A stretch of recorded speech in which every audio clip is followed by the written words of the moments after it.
I'm quite jealous because I find sometimes I feel like the achievements have to be relatively achievable for me to go for them. Because sometimes games are like, "Oh, kill 300 billion enemies to unlock this achievement." I'm like, Yeah, "Oh, fuck off!" yeah. If it's too Yeah. much, like Path of Exile, I've gone back to it a few times, and inevitably you hit a kind of point in it where it's just a fucking grind, and it's not particularly fulfilling. I do appreciate games that give you a challenge but then reward you for it. Like, be it a passive bonus, it unlocks more stuff. I like that. I don't really get doing the thing for the sake of doing the thing. No, just for seeing a number go up isn't enough for me. I like it when you like. I really enjoy playing the finals, like I said, and the gameplay, and it's solid. But I've unlocked all the weapons and all the classes and stuff like that, and it's like I still like doing it, and it still gives you daily quests, but it's just a number going up, and it's there's no real incentives to like do stuff in it. Mm. Whereas in Marvels, I don't know, Marvels is kind of weird, right enough, because all I'm doing is like grinding to get the Lord title on all the characters, which I suppose is pretty much the same thing. It's not giving you anything, but I don't know. I enjoy that game a lot more. But it's a lot more varied because it's all humans you're playing with, do you know what I mean? I would feel like that it's a bit different if you're enjoying the game, you're looking for any reason to play the game more. And it's like, Yeah. oh, okay, I don't mind going for this really obscure cosmetic because I'm having fun and it gives me a goal. Yeah, it's definitely an element. I'm having a whale of a time on Dragon's Dogma 2. I tried to get into Dragon's Dogma and I just found it very difficult. Yeah. I don't know if you haven't played Dragon's Dogma 1 or Dragon's Dogma Dark Arisen. To be fair, it was Dark Arising I was trying to get into, and Yeah. I was just butting my head against it. Oh, there is a point when it clicks, and like the class system and the actual gameplay loop. For me, I love it. But, I really liked the understand first why you one. I put a whole bunch of mods in almost right away because obviously it was quite old by the time I played it.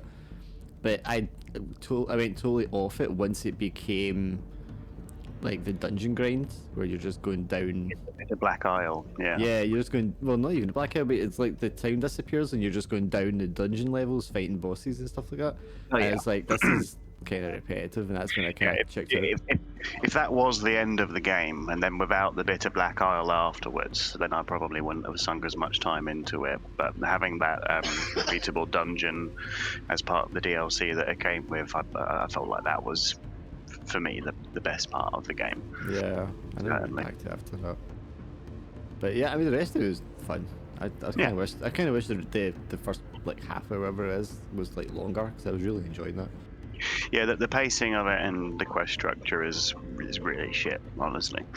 For me, is the gameplay holds it up. I do appreciate how some of the quests, you really need to go in and investigate through the game to find them. And quite a lot of quest lines you can just completely miss in an entire gameplay loop because you rushed the main quest or something like that.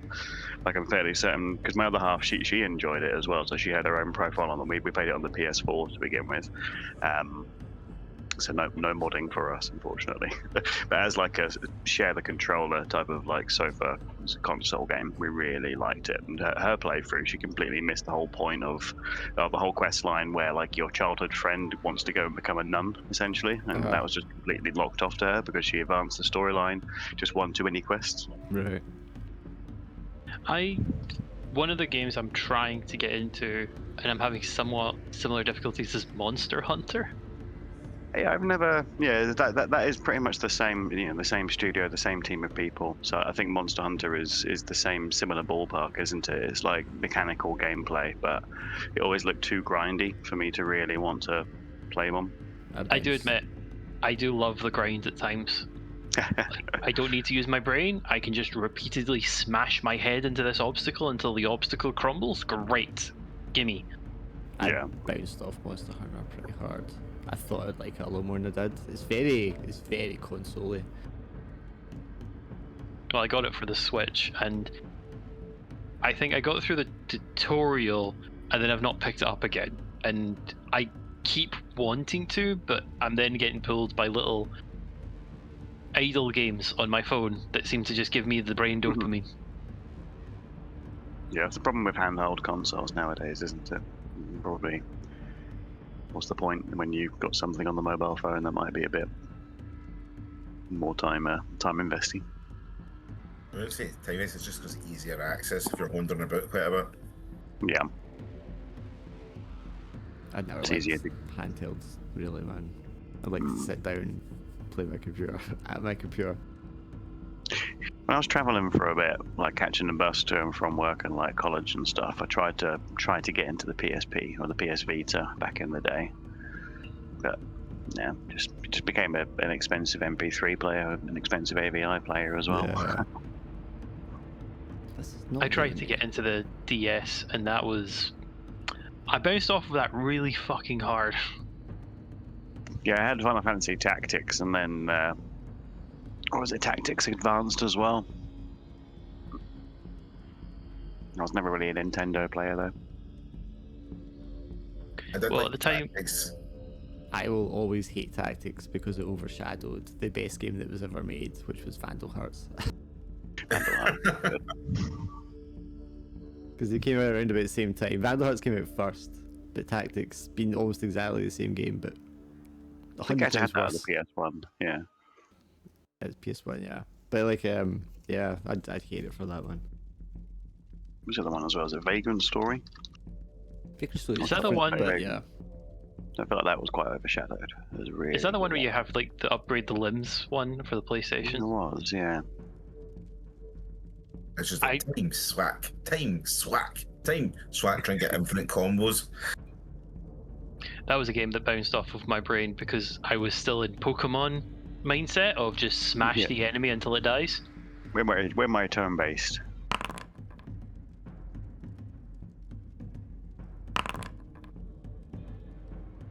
Okay, this is the initiative we're going to go with today. I need to find the link. Should be the same since these other. Oh no, people are in. we've been chatting so much. I need to scroll really far back now. You can pin private messages so you can. Makes it easier to find. I did not know you could do that. So I think the way I've got this set up, rather than dragging tokens for everything, is I've got the combat tracker just like carries over between scenes, and it's just the tokens in this scene that are attached to it, rather than having to drag them out and start it up again each time.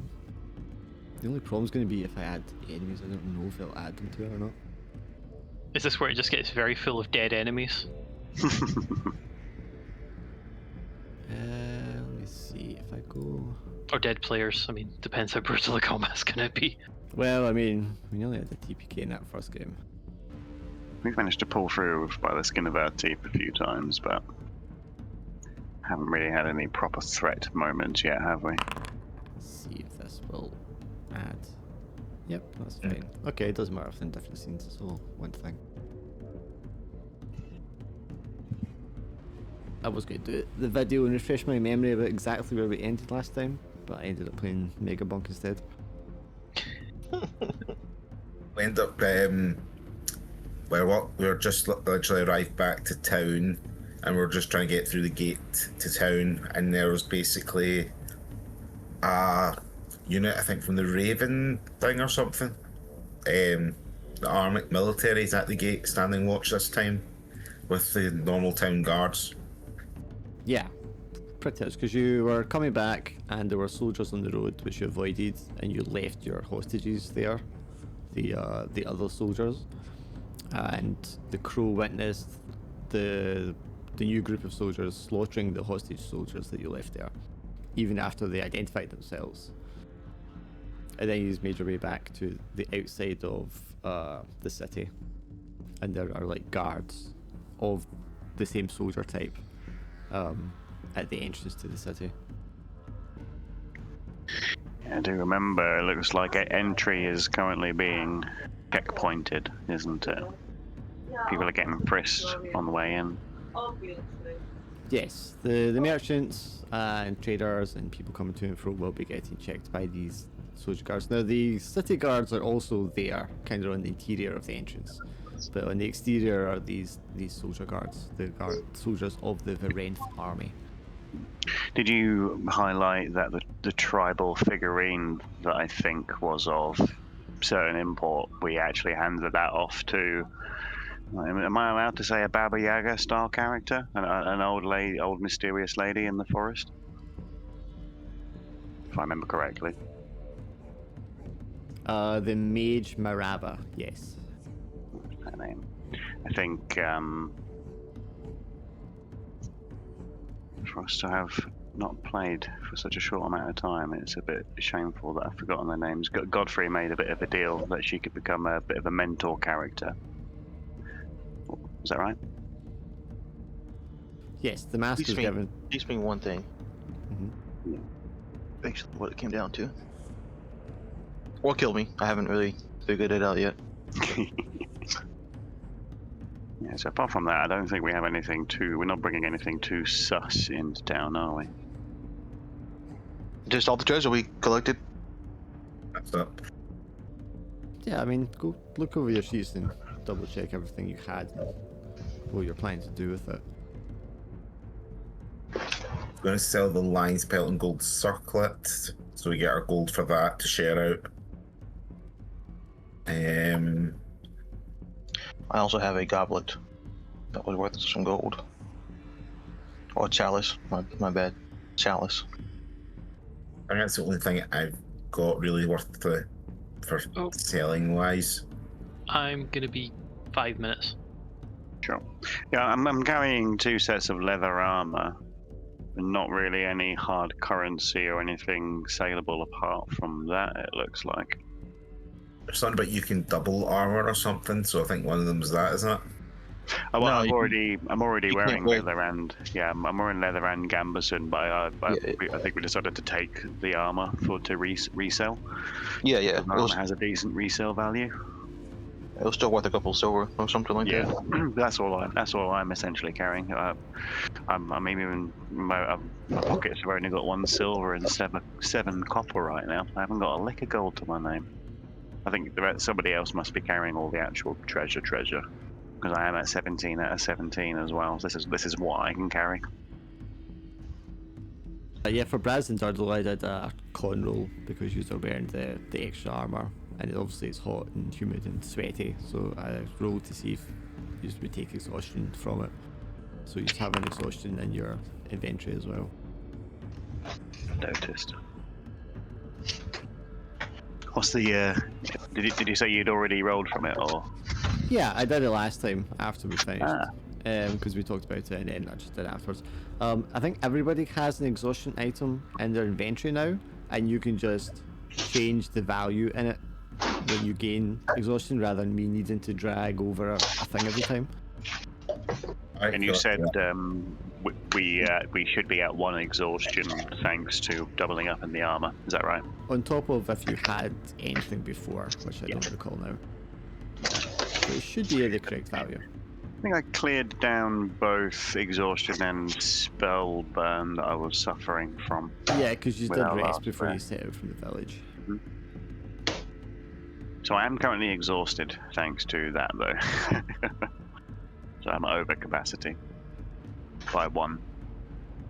Okay. Anyone yeah. can take my rations? Anyone got any wiggle room for Well, I mean, rations? it's only going to matter if you're in combat and you're not planning to Yeah. fight with these guards, right? Uh-oh. I'm not going to commit suicide by city guard this early. No. I'm just checking something. I think I've also got the Saber Tendon -2 dexterity. Do I have to change that then? In the ability section, does that not be changed, or is that it's the auto thing that does that? Sorry, what one? Your When it takes up from last time, the Saber your scar? Tendon -2. Yeah, your scars are permanent. They don't go away. Is that auto though, inflict when I'm doing the rolls, or do I have to edit the dexterity for that? No, it should have amended your dexterity. Yep. Just double checking in case I have to do anything to it. No, yeah, anything in an effect or like an ongoing thing that's been dragged onto your thing should automatically affect it. The HP was the only thing I can't get it to work that way, so I had to like manually lower it when I added it in, but that's all been done already. But it's, my notes here are like everything was like updated last session because I went back in and just like changed everything and made sure it was all the way it's supposed to be. Yeah, I mean, so these guards, they've seen you coming in and out before. We already had the whole thing when you paid the toll and they gave you permission to come in, and then the black swords, the guildmaster and the black sword spoke to you about it and make sure that you get in and out of the city okay. So as you approach, I mean, there's no reason for you to really think you wouldn't be able to just walk into the city no problem, even if it is guards from the army that are reinforcing or garrisoning here just now. But I mean, that's something you can discuss in character if you just want to go over why anything would be different or anything you might be concerned about. I mean, they tried to swindle us out of coin last time, so that'd be the only thing I'd be worried about this time as well. Well, the soldiers from this army in particular showing up after we've cleared out a serpentine temple that they were invested in surely is a big coincidence. They don't know we did that. No, exactly. They certainly didn't get a chance to question the soldiers that could have told them that we did that as well. Or did they? No, nothing like that was discussed. No. They were put to the sword pretty quickly, which might seem kind of odd for soldiers to put their own soldiers to the sword quickly. We had Or at all. hush orders. Could either be two competing generals muscling in on each other, or they could have been sent out there to hush up any witnesses to whatever clandestine operations they had going. But I mean, you are outside the walls of Janish. The soldiers are there. What would you like to do? Go in, want to get paid. Yeah, I'd like to, get paid and then start selling all of our treasure. Yeah. Okay, We can so act like nothing's out of the ordinary and just see if we get shaken down again.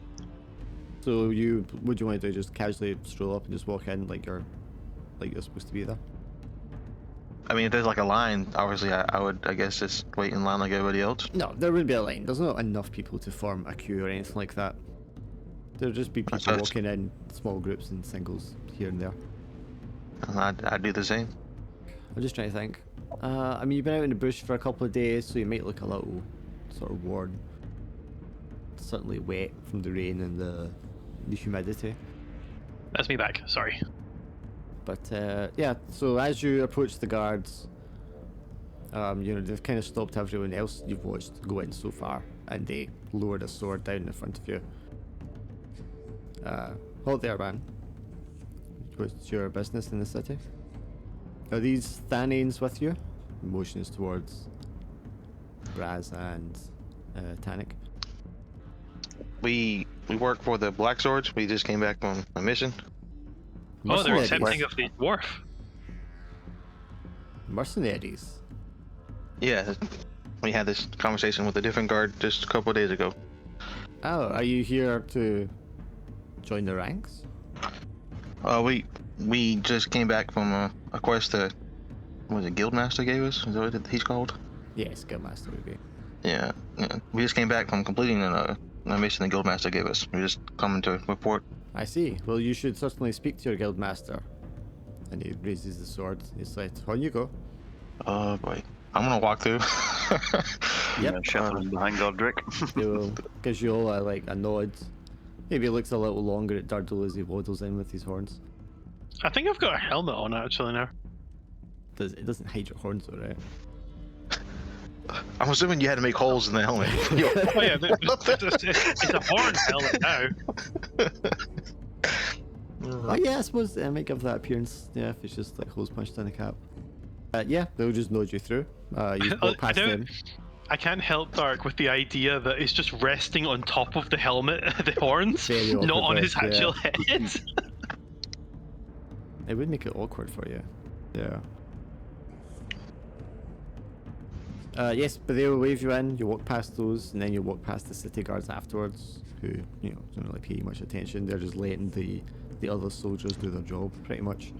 and you will enter into the city of Janish. Now that I stare at the shape of his horns, you would have to have a helmet that claps. Like it'd be two halves that go together and claps at the top. You would have to punch holes in it. Yeah. Not even the holes, because his helmets they go out. You know, they Custom go out. job every time. So the holes wouldn't work because the helmet wouldn't. It's a two-piece helmet, right? I slide Yeah, it had to one be a on side two-piece and then the helmet, other. and it had to like tie or claps, you know, with the edges meet. Go around his horns like that. Anyways, Yeah, and you enter, and the city looks much as when you left it. You know, there's people in Main Street, carts, vendors, people with like camels and horses, mixture of peoples. Most of them the sort of like ethnicity of the local region. The occasional fanning wandering around. Nothing looks really any different from when you left last time. Maybe from So, soldiers outside, you would expect to see more soldiers inside, but that doesn't seem to be the case. Should we head straight to the guild hall? Report so we in head- and then we head straight there and report in, and then we might need to like hand all the treasure to me and let me go sell it, since I'm human and you guys are not human. yeah, I can accompany you as your dumb Thanian bodyguard. He says with quotation marks implied. Probably more threatening to stand with you. I just fear if one of you guys try to sell it, they might try to, I don't know, pay you less because you're not human. Or not buy it at all. Okay, so you want to go straight to the guild hall then? Yeah. I just walk down the streets, take the same turns you took before. Walk into the open courtyard area of the Black Swords Guild Hall. You see Anu is sat there with three other figures, and they are having a quiet conversation as you enter. As the clanking of your armor and the stuff you're carrying signals your arrival. He turns around and smiles and then gets up from the cushions. Ah, my friends, you have returned. So, how was the quest? Did you have any trouble with the bandits? Brazazul smiles despite looking absolutely exhausted, never being dragged backwards through the forest. Jungle. You look a little worse for wear. So yes, but with a successful job under the belt. Excellent, excellent. Did you bring anything back from the village as a token that the job was completed to their satisfaction? I believe we did. Yeah, they were happy to provide that to us. Did Godfrey take it? I can't remember. Pretty sure they gave you a trinket or something in writing. I can't remember exactly. Something in writing, I think we bought from them. Yeah, we had a paper they signed. The guy put some kind of symbol on or something like that. Right, yeah, it was like a I thought- stamp. Sure. Yeah, so you Yeah. just show that to Anu, and he's like, excellent, excellent. Okay, well, in that case, let's get your pay sorted. These are my friends, fellow Black Swords. This is Latai and the Jasho brothers. I'll let you get acquainted while I go fetch your pay. There's a Rarity. There's a dark-skinned elvish figure sat in a kind of like turquoise, not a cloak, but turquoise robe underneath his armor garments. And then there are two brothers who look as if they're like from the local region, sat either side of him. And it's very obvious right away that they're related because they have a very similar appearance. The elvish figure just gives you a nod of the head as a greeting. Braz will hail them and give them greetings and ask them if they've been members of the Black Swords for long. It's the elf that answers you. It's like, yes, I've been with the Black Swords for a number of years now. We have actually just returned from a tour of duty with some of Varenth's finest, where we were serving as part of a company. You have not partaken in the war? I haven't. I can't speak for my allies here. God, no. I see. And what is it about the war that denies them your service? Coin is coin, is it not? I prefer not to take sides. He's once a long, boring marching, followed by maybe dying, followed by more long, boring marching. That'll pass. But surely, steady pay is preferable to not knowing where your next meal is coming from. You would think. I'd rather the excitement. I mean, we are all risking our lives putting our swords to service anyway, no? Yes, but there is a distinction. Ah, he smiles and like stirs the little pot that's in front of him. I can't imagine there is much difference personally, but you know, each to their own. So Choice of companions for one. If we're mercenaries for the soldiery, then we march rank and file with no question as to who we actually risking our backs with. So if you've just returned from the service, what service were you involved in? Nasty little thing. Bandits rampaging through an isolated town nearby. Shakes his head. There are always those that will take advantage when the lawkeepers are away. Exactly. Especially when attentions are needed elsewhere. How did you deal with them, if you don't mind me asking? They're dead. They're the last man. Yeah, we routed them, naturally. Put them all to the sword? That seems quite heavy-handed. Not all. Well, No. they fought to the end, not like we encouraged it. Ah, fanatics. Oh. Somewhere. Those are the we're worst able kind. we're able to hand some over to the local citizenry that did give up. I see. The local Sounds like it justice was quite the fight then. Yeah, quite the ordeal.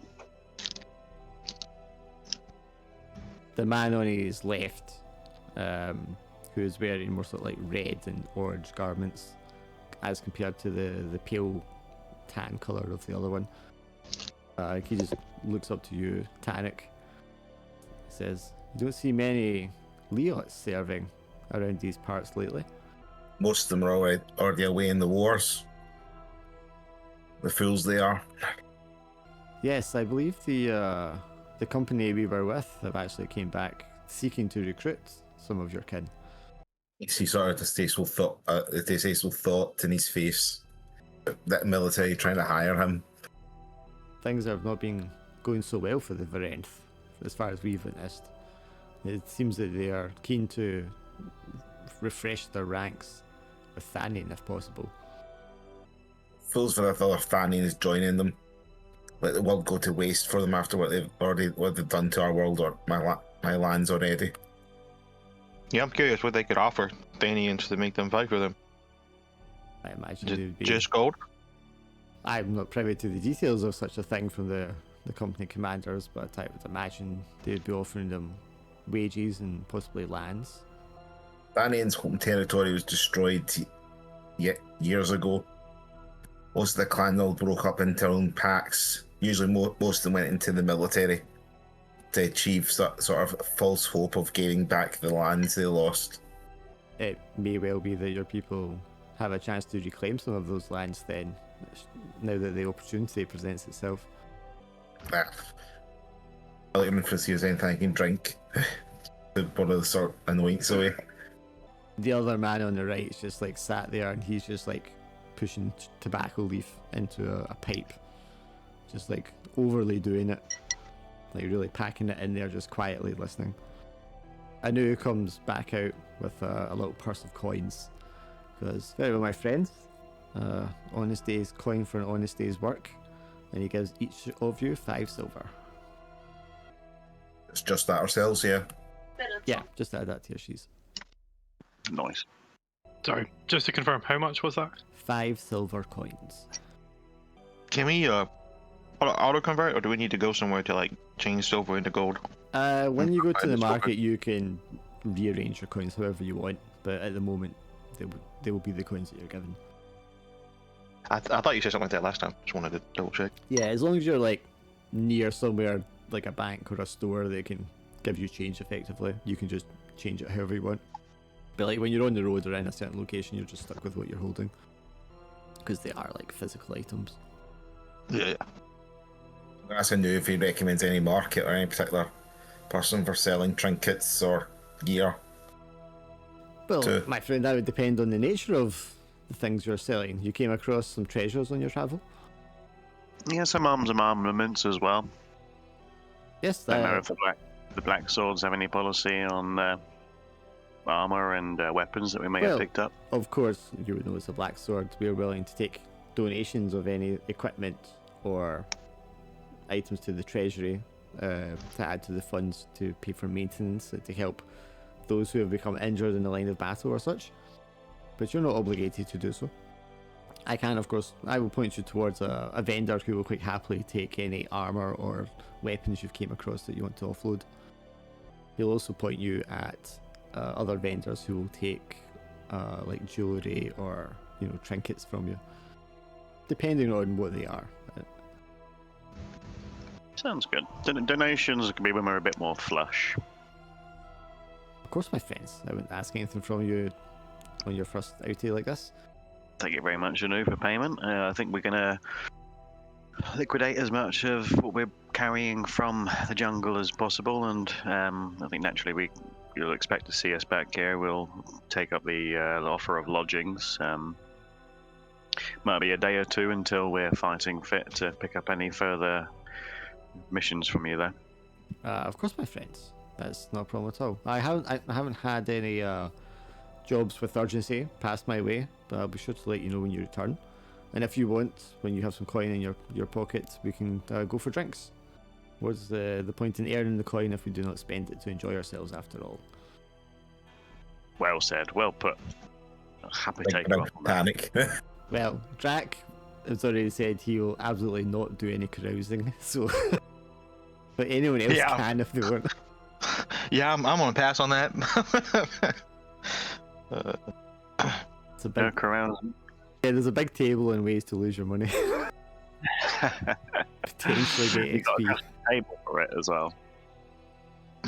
Not just lose your money, also, suffer other afflictions. Yeah, I remember you've got a table available, didn't you? Yeah, there is a default table. I can't remember if I put another table in. I think you temporarily made it available for us to have a look underneath the tables. Oh, is it in the journal thing? I was looking at the actual rollable tables. Carousing. Yeah, there is there. You get benefits. Yeah, I just changed the prices on it to actually suit the kind of money we're dealing with.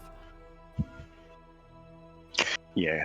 So So that, it starts at 30 GP to be at the lowest level in the official book. yeah, it's because they're dealing with different money. But yeah, you can chip in per head to that if you want to do that and actually go out on a bender or something. But obviously you don't have to. And the way I did it was like per head, so anybody who doesn't want to be involved in it can just spend their time in the library or something instead. Yeah. So it's 3 silver pieces per head is the base level one. Mm-hmm. I can afford that. Once we come back from the market. Locked in the stock, so 1d4. See, like, I'm okay with not doing that. Yeah, but they'll come with experience, you know? Wake up in the gutter with 50% of your wealth missing. Like, Where's the sheet located for that? it's not a sheet, it's in the journal. There's one called Carousing. Oh yeah, I can do the show too, actually. I see it here. There we go. Yeah. All your wealth for setting a building on fire. I love it. Yeah, I mean, some of the higher ones you All can't... about gold with whoever's not carousing. Yeah, like the higher end ones you won't be able to get unless like you've pitched in significant money. Yeah. Yeah, because the max is 8 otherwise. Yeah. 18 gold per person. Is that that's it? 2 legendary weeks of debauchery. Yeah. Envy wizard cast a deadly spell at you, but you reflected it off of your cup. Yeah, if you think that legendary that week, if we all roll ones, we all end up coming back home with a famous bard ally, regardless, and 4 experience. It's just a way for people to convert coin into XP. Possibly. I'm down for spending 3 silver pieces. I will pass. You guys have fun. I We will could look after our purses just to make sure we don't spend too much, you know. Don't go too crazy. But if you're just taking stuff to sell, you can just click on the market icon here which is disguised against the background. And Mhm. do any Click sort on it of and selling or buying you I want to get clicked, done. Nothing popped Nothing's up. open. Yeah. It's not opening. The button is clickable, and I can see it, but nothing opens when I do. Yeah. No matter how much I spam. I thought a double click 20 might be the clicks one, later? but What about that? Hey! There you go. Huh. I'm gonna sell my axe. Not sure what that is, but hey. Items that you have marked as treasure, you can just click sell treasure and it'll just give you the cash value. I'm going to say though, the gold and silver circlet that you found, don't do that with that. Because if you want to sell that, you need to find someone accepting to sell it to. Right, so gold circlet, leave for now. Yeah, anything else you can deal with though. so you can just sell. I can just click the sell button next to each leather Yeah, curious. because generally there are things that are just worth a certain amount, and people will just, you'll find someone who'll give you that much money for it. And so getting 1 gold and 4 silver pieces, that's correct, is it? Just to make sure the numbers before I click sell item. Yes, that's what you're going to get. Okay. I thought I had 1 gold for the lion's pelt. It was supposed to be. It says what, 7 silver.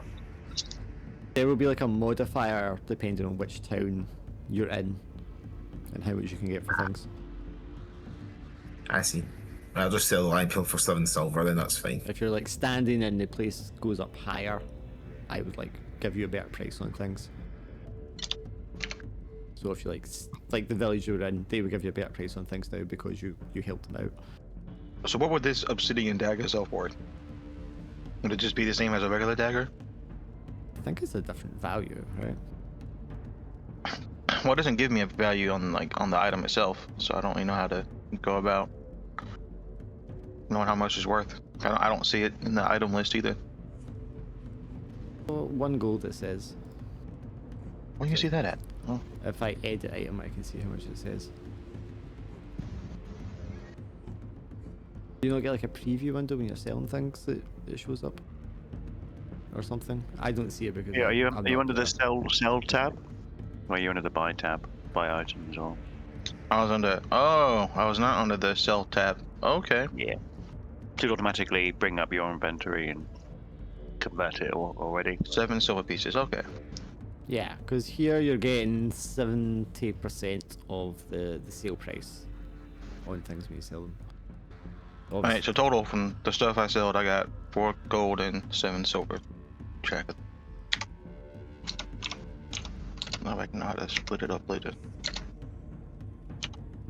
A way to convert like your copper and silver into gold values and stuff. You can do it manually now that you're here in the market. It was like 100 copper for 1 silver, right? Yes, and then 10 silver Okay. is 1 gold. 1 gold, yeah. 100 coppers, 1 silver, you said, yeah? 100 copper, yes. There's like 100 copper pennies. And then silver I tend to think of as kind of being like shillings. I'm not seeing anything that I immediately want to buy. So obviously I'll pull that 2 gold and... What did I say it was? Still got 1 leather armor. I can double check. Yeah. So I've got 2 gold and 8 silver that I can combine to the party's pot. Can't remember if anyone Sale of 2 leathers. sundered any of their things when they were out, because those will obviously be broken. I did with the shield and the helm, and then we managed to pick up another shield and helm. So I've effectively replaced the items that I was sundering. Yeah. I pretty much just got rid of mine. When it's sundered, I just I trashed it. Yeah, I guess. yeah. Dang, keep it Yeah, with me. because it's destroyed. I mean, you can take it back and get it repaired, but you know, you can just buy a new one. Yeah. With all the extra armor, I'm currently at 16 out of 17 slots, though, so I might need to rethink. Did anybody use ball bearings that need a re-up on ball bearings? I can give you my stack of ball bearings if you need. We made more use out of call traps than those. I don't think anybody had any kind of ranged weaponry they used ball bearings for. Nah, my dexterity's shot as well now, so range stuff's not my best at the moment. I was more thinking of scattering on the floor. I was about to say you could use them like marbles. You have to throw them on the floor. People might trip on I them. don't know how many. Yeah, I don't know. I suppose you've only got 10 in the bag. It's not like the old D&D. You've got 1,000 ball bearings in a bag. I'm just going to store my spare weapon at the much got at How the guild anyway. I know you probably won't get much for it, but I just sell the ball bearings. To be honest with you. Yeah, I was just about to do that. Yeah, since no one and myself are using them. As we discussed as well, anything you want to kind of keep but not necessarily take with you out on the road, you can stash at the guild hall. That's what I was thinking. So the only thing we can't immediately sell was the golden circlet. You said. Yes. As Nice. you're taking it around different vendors, they kind of take a look at it, and they're like, "I'm not going to touch that. That belongs to someone. That is not a simple trinket." Well, if are we is anyone claiming the rest of the gold, or are we combining the gold, or what? How do you guys want to do that? I figured after everybody finished selling all the treasure and gear, whatever, we just get the total amount divided by 4. Yeah. Well, Crow goes 5.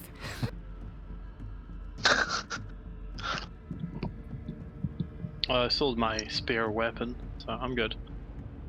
Yeah, I said my whip, just sold my whip. I was going to storm about the sword at the guild. Didn't you say it was like an elven trinket? Or am I Yes, mistaken it remembering has that? Elvish script carved onto the interior.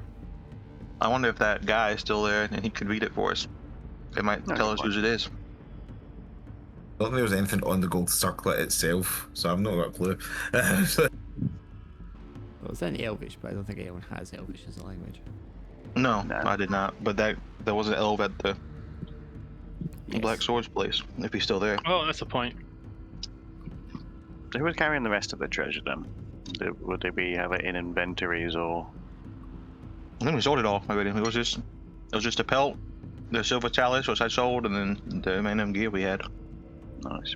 The only thing I've held is the gold circlet. That's it. So I didn't have any treasure. sold the pelt, got 7 silver for that. So 7 silver for the pelt. What was the chalice as well? Yeah, I sold that for 4, and there's 4 of us, so everyone gets 1 gold. Yeah, might be better if we just combine it all together. Is it 10 silver for 1 gold?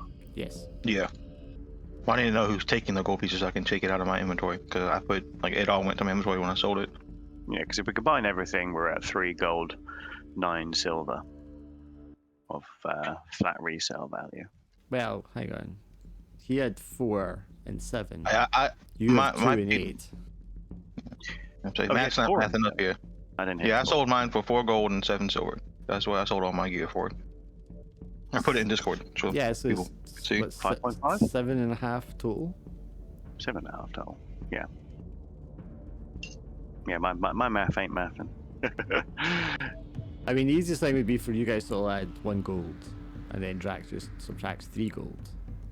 Yeah, that's what I was asking. Like, do people want to do that? Everyone just adds 1 gold to yeah, the just inventory. that. Yep. I'll take 3 for mine. Nice. So we all just add 1 gold. Yay, we're all very Add- wealthy. And the Valentine pelt was 7 silver. So if either one person tringies up a silver or something, then they get 2 silver each. Well, I had 7 silver too, right? So then my 7, your 7 is 14.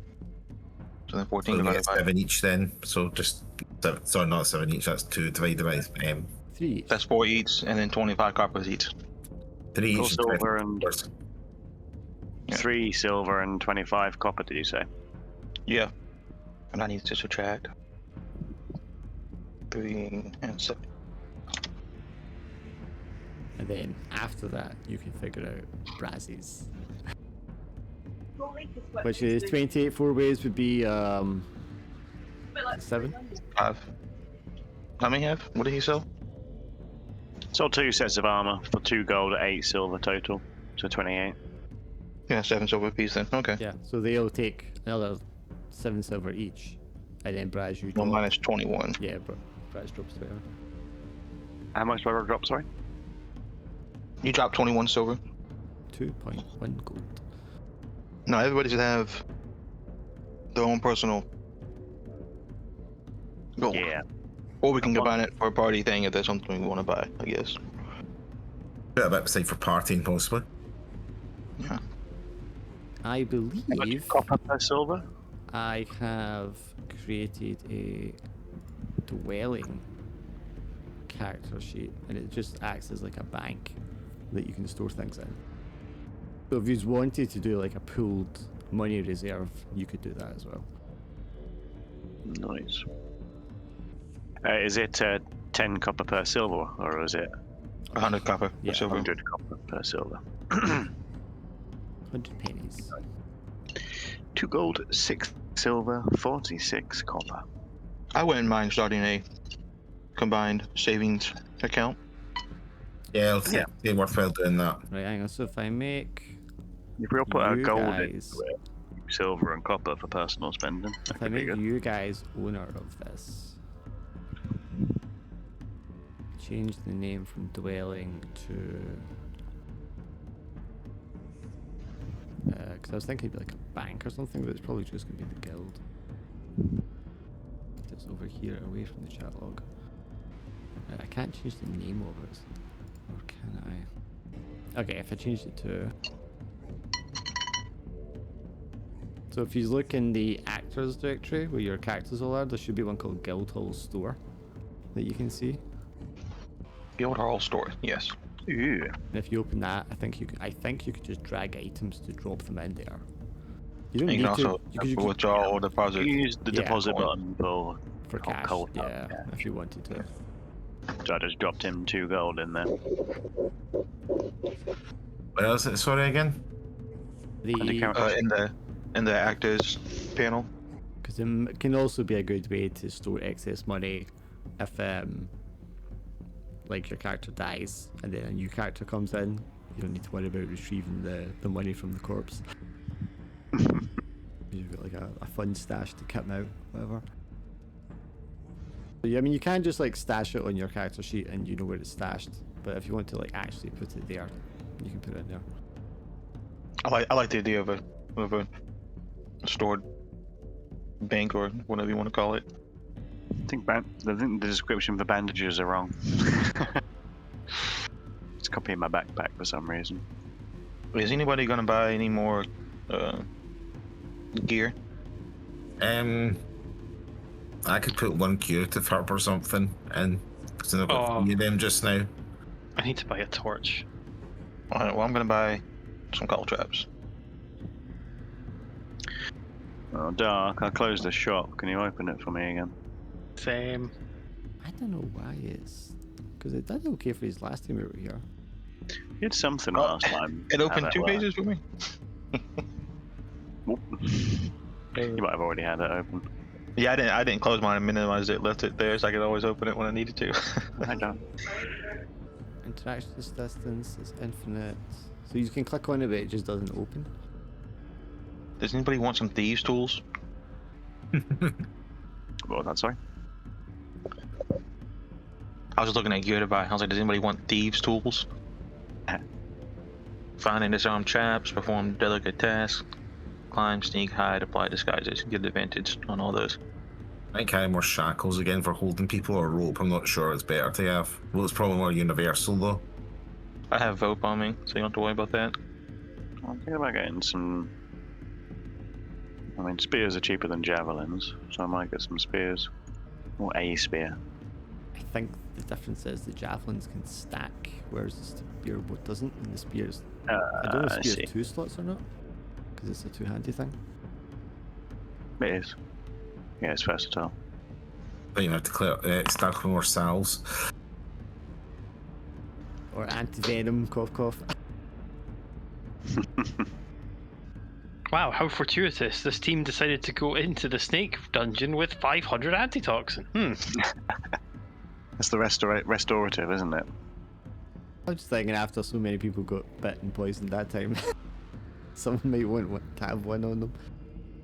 Yeah, 6 silver pieces, it'll be just the one. No carousing for Braz. I mean, that's the other thing, your banked money could just be the carousing money. This is true. Well, now I have to pull my money back out. It'll be 9. If 3 of us are going carousing and the 4th sitting out, then that'll be 9 silver, close to a gold anyway. I think I'm alright actually. I think I've got 2 rations. It's enough to go through. I've still got some curative herbs and stuff. I've got the basic stuff, flint, steel, and all that crowbar, one cattle drops. That's it. I put my rope back because I think somebody else has got rope. I've got my I got crowbar. rope. I got flint and steel, crowbar, lantern and oil, rations, salve, my stimulants. I probably could drop my stimulants, but I'm addicted. Okay. Wow. I got everything I want. Spent all the money I wanted to spend. Same. I think I'm good. Okay. Right, carousing times. Okay, what are we thinking? I think we do the golden mile. There's 1 gold each and see what happens. Let's see. Yeah, we could do, couldn't we? We'll get an XP for it, so it's worth a wee bit of gold for it, I'd say. Full day and night of revelry. Yeah, I mean, that's up to you if you guys want to do that. I'm assuming you want to go speak to Latai before that. Well, I can do that. They can go Circle it. do the revelry, whatever they want Well, to do. Since I'm not going to be participating. Well, I mean, the guys in the guild hall will be also involved in the revelry because Oh, Jesus. they are back from a lengthy campaign and they are ready to carouse. So yeah, I guess we need to talk to them before we get that party kicked off. Well, I mean, you can talk to them during the party and drinking. And still thing the next day when we're recovering. Well, We'll wait use- for the hangover to shake off, then we can sell the expensive crown. Right, so we use a gold from each of it from the party stash that we just put in then and go for a party. That's it. I got a lot of copper I could spend tonight, boys. A lot of copper. I'm sure that's plenty of bevies. Okay, so who is paying the tax and how much are they paying to Tax. carouse? So Well- it sounds like they were all going for the 1 gold option, the 3 of them, and they were taking it from the shared money bank. Yeah. We all put at least minimum 1 gold into the bank, didn't we? I put 2 in, so I can take Put one of 2 those in. golds out. So you just want Yeah, but 1 gold each is what you're putting in. Yes, Yeah. I shall deposit 1 gold as well because I had realised we were depositing. Then we immediately withdraw down to 4. Okay, so just take the. Let's allocate Braz here as the person handling the payments at the bar. Braz, do you want to take out 3 gold from the stash then to pay for your carousing? that. am I about to watch this happen? And then the I'll 3 of participate. you get to roll 1d8 with Plus plus 1. And this is a full day and night of revelry, gambling, and reenacting your exploits. Whoa. A 2, a 4, and a 5. Okay, Uh-oh. so Durdle for a 2. The good news is you're going to gain 2 XP, What the fuck? but you'll be locked in the stocks for 1d4 days and fined for all of your wealth because you set Wait. a building on fire.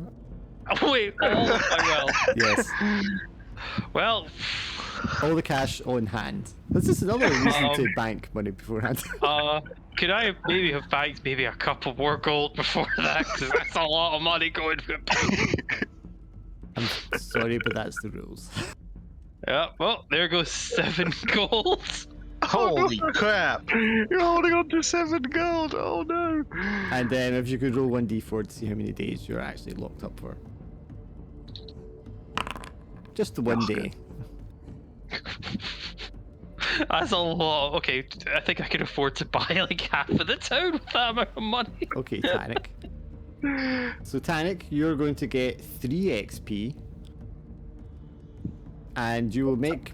Because I forgot to do the +1 on it, just in case that makes a difference. Yes, it definitely does. Because it's the same as me, yeah. So if you're both at 5 then, Both the you reason. Yeah. both get 3 XP, but you're both barred from the tavern that you were drinking in. And you'll you have- lost 30%. Yes, you lose Your wealth. 30% of your wealth because you started a fight. That makes perfect sense. This turtle took it very far, but he didn't get bars because he burnt the bar down. not sure what building we you start set a on fire. bonfire, You can you burn it decide down. on that, but they will get barred from the bar because somebody started to pick a fight because you were Thanins. How dare they bar my friends? I'll show them. I can see Dodo right now. Bard? I'm not a bard. There's not even a building here that sets it on fire. I'm just seeing him in the stocks, just going, worth it. So I'm going to lose like 14 copper from my 46. If that's, 30% should be about 14, I think. Is that right? Is that mathing out? 30% of 46. Higher Just than right, 13. if it's like a midway, just round it up. Yeah. 75 copper I lose. And you three, if you do not have luck, will get luck back. Woo! Look back! We'll go, yeah. Did we get luck automatically at the beginning of the session? No. No. Okay, good. You get luck for carousing too? Yes, because they gambled. They took the risk. Does luck show as a tick or without a tick?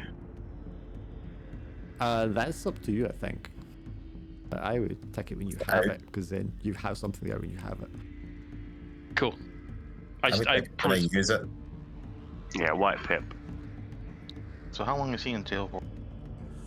One One day day, he okay. will be in the stocks. So I mean, you can still go and talk to him and everything, but he will be locked in the stocks for the duration of the entire day. And that is after them Right. spending a full day and night drinking, so it'll be 2 days before he's out. So I'll be like, hi. We'll swing by and just be like, by the way, we're barred. Obviously, use the rest of that time, so you will get all your exhaustion reduced to 0. If you have any. So what am I gonna do for a whole day? Well, what do you do for the day that they're out drinking, partying? Yeah, I think I'll just explore the city a little bit. Elvish. See if I can find anything of interest. Like a place or a building or something. Just take note of it. on the streets are. I mean, there will be temples, there will be like a library, there will be like a meeting hall, guild halls for the various guilds that operate in the region. There will be a building that seems to be like some sort of like hostel that serves only Thanins. And it's just like stocked with these mostly like bull men. Like kind of like minotaurs, but they look more like a wildebeest rather than a bull. Maybe like the one Leot and a few of the Loxton staying there. Is there any other elves I happen to see when I'm walking? Or are they kind of more there? You will see 1 or 2 elves, but there are very, very few of them in the city. The ones you do see, they appear to be, if not mercenaries, then in the service of someone. You know, they'll be wearing like an armor, a uniform, or something like that. They're not dressed in the way that you would know elves traditionally are dressed, because they're like people of the forest, and they're usually dressed as such. They would tend to be elves that are living outside of like elvish society or outside of the tribes in the kingdoms that they have in the jungle. You think if I offered to pay them a few coppers, they'd read that inscription for me without too many questions? Latai and the guild hall will happily read the inscription for you if you wanted to approach Okay. them beforehand with it. Yeah. So just, Yes, so just as they're starting to sit down and discuss where they're going to go and start drinking in town, maybe you like pull them aside to speak to them. That sounds like a plan, actually. Yeah. Sure. Tell me, we found a cave with a beast in it that we killed, and we found this trinket. Would we call it a trinket? I would call it a trinket. But I can't beat it, but I know it's Elvis. I was just wondering if you could help me out. Of course, that's not a problem. I just show him the thing and he doesn't recognize it right away. It's like, it's an interesting piece. A crown of some sort. And he like holds it up to the light so you can read the inscription. You can see his eyes widen as he's like reading it into himself. Where did you say you found this? It was in a cave. A lion had made his den. I guess I'd tell him on the way towards the city that we went and helped. So presumably it belonged to someone this lion had devoured? Yeah, we found it we find it like in a pile there with a bunch of bones. I mean, I can't be completely certain, my friend, but this is a very valuable piece of jewellery belonging to the royalty of one of the Elvish tribes, the Ekvanda. They are currently in the midst of a war, in part owing to the theft of this crown. Well, it wouldn't be good for me to have it then, would it? Not if any of the members of the tribes involved in the war, in the conflict, were to come across you. No, it would certainly not be a good idea. They wouldn't believe me. I'm assuming when I told them the truth. I mean, depending on the circumstances, you may be greatly rewarded, or they may hang you from a tree. What if it came from another elf? I would need to speak to others in the tribe. I would not be in a position to negotiate the handover of such a valued item. Well, it'd be less about handing it over, more about the authenticity of the story. Like, we found it, and now we gave it to an elf, like, to prove we didn't steal it. I think perhaps, well, I would need to think on this. You would need someone to represent you, Right. to represent your story. Someone who has an in with the tribe, and allow them to express what's happened, and then to negotiate from there the return of the crown. And perhaps if all goes well, then you might be rewarded for returning it. But I would say it's very dangerous for anyone to know that you possess this. Oh, that's good, because we've only been selling it around town all day. Well, that might be a risky thing that's happened. Yes. Yes, you don't say. Does he know anybody around here that would have an in with that elven tribe? There are a few members of my race here. I will attempt to speak to them, but there are not many present in the city. You may have to travel into the Elvish Kingdom. You're going to be here for a few days anyway with your friends, correct? Yeah, I'm sure they'll get into trouble tonight. Very well. I will see what I can do and get back to you. And if there's a way to approach this safely. But you must keep this thing secret and as hidden as safely as you can in the meantime. Alright. Excuse me for one moment then. Success? Okay. Who had that item so you can hand it to my inventory so I can put it away to this thing? Tanic has it. You can trade it to him. How do we do that? Just click on it, or I just put it in like the shared thing and you can grab it from there? Yeah, you can do that. Yeah, I'll just take it from there. That, yeah. I was going to say drag to token, but I don't think it works on the carousel. There, that's me drag the crown in there. Alright, I'll I put was going to that. say, you tried coming looking for us or something, you probably see me in the room and I'm wearing it. Goes, look, I've got a howdy dirty tiara. Jesus Christ. I can see that too, actually. I'm the queen of the beasts. Woo! Oh, Jesus. Reach out with this guy and see if he is able to find someone. Okay, good news. Yes, Latai will come back to you before the night is out. Says, I have managed to find an envoy that is present here in the city. They're here awaiting the delivery of goods from Ekvanda. When that convoy arrives, there should be someone there that we can negotiate with. Perfect. So then, does he... I guess the guy will come and get us when the convoy comes, or do I need to be at the gate? Yes, he's On going to the go. day? He's going to get a drink in with your friends and the two Jasho brothers. But he'll just wait to hear from the person that he's made contact with when the convoy gets here, which should be any time within the next day or two. Awesome, maybe we won't be killed before then. He rolled quite high though, so nobody is going to uncover what he was inquiring about. So nobody's going to pure track you down over the next 48 hours that you have here. I want to ask Braz and Tanic. So you get into the bar fight with people because you're Thanians, but who are the people that you got into a fight with? Do they belong to a certain faction or whatever? I think it's just natural sort of townies and that, because we were getting looks as we walked in anyway. Just locals. I think it'd be more locals. It might be like an off-duty security guy from the police station who's walking in. He spread the word that there are fannies walking about the place, that type of thing. But obviously, he wouldn't be able to stir anything up because he was off sort of duty-wise, so he'd be like covering up like the worst of the incident.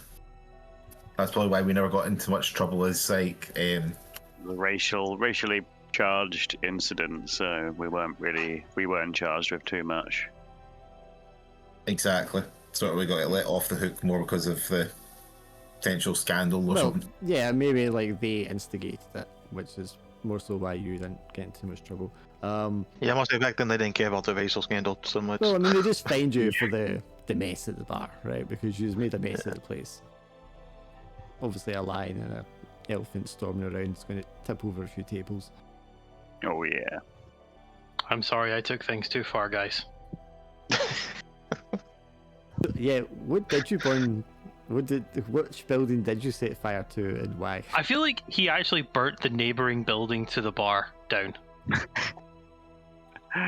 Because That's he was part so of our combined realized fine. that wasn't the bar. And I feel like part of me wants to jokingly think it was the fire station he burnt down.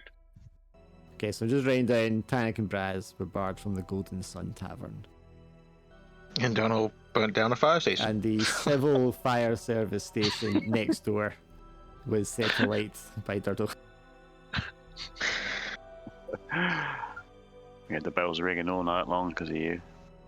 Who was then publicly locked in the stocks and berated. People who walk by Durdle, normally when you're locked in stocks, they'll come up and taunt you. Kids will come up and like spit at you or throw things at you. But being sort of demonic as you are, you're a little more intimidating than most that end up there, and the children are kind of like keeping their distance from you. Nobody really wants to like aggravate you while you're there. I love that it's the fire station too, because Donald's like, well, I couldn't burn the bar down because the fire station couldn't put it out, so I had to put the fire station down first, then I could set the bar on fire. And then I got caught. Yeah, but then he got caught. Like, it all made sense in his head, you know? I can't fault that logic. But yeah, use of your day and nights of getting hammered, getting into trouble, and then for the day after that, Durdle is locked up, so you are forced to just like spend the day resting after that, while you kind of like wait for the law to have its way with him and release him. I'm pretty sure like the amount of money they found in my pockets probably made them go like, oh yeah, he's fine to go. Yeah, we'll throw him in the stockade for a day, then we'll let him go. Cursory Yeah. one day. Yeah, it would normally be much more severe punishment, but because you had so much loot on you, they could just steal. They're just like, well, we'll take this and you keep your mouth shut, and that'll be the end of it. We come back 2 weeks later to the most fantastic gold embellished fire services. Because it was so rewarding, we've also invested in new mahogany stocks. Mahogany. So, Godfrey, the person that you're waiting on, his name is Dajun Shadir.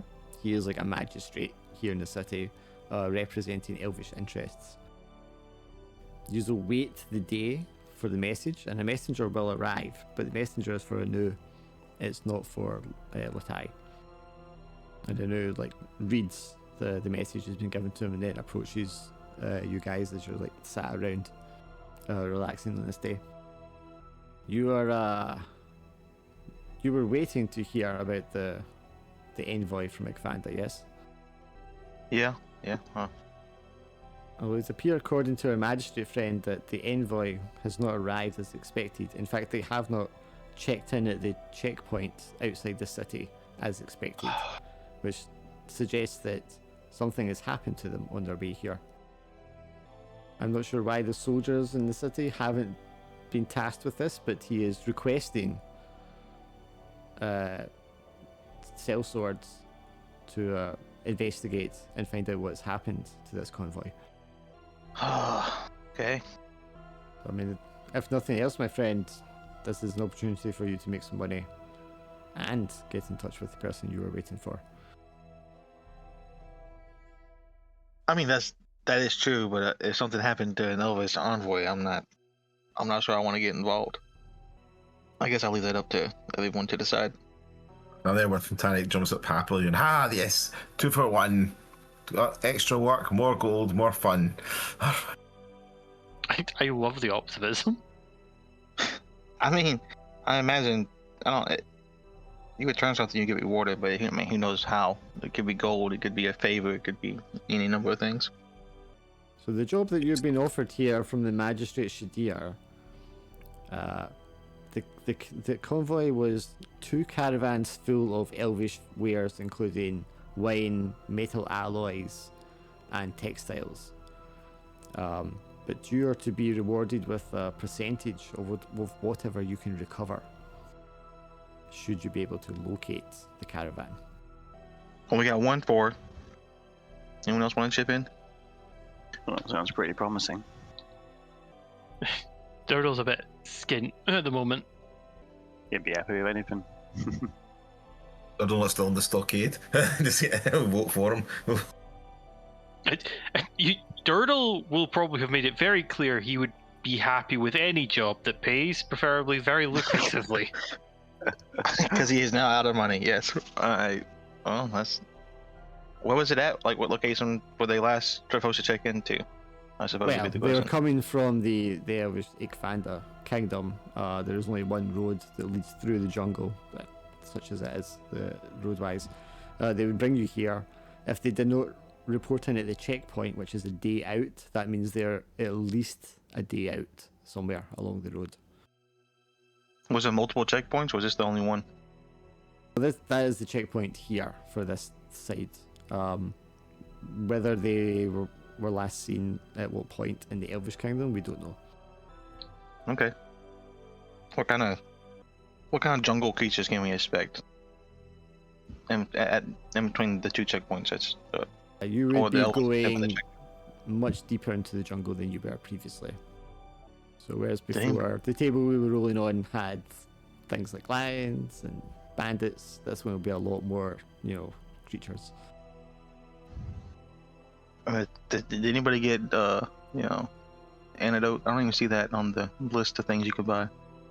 It's got a different Is it name than that. restorative? It's called restorative? Yeah. Okay. It's like 6 silver. Yeah. Alright. I'm buying restoratives. Nice.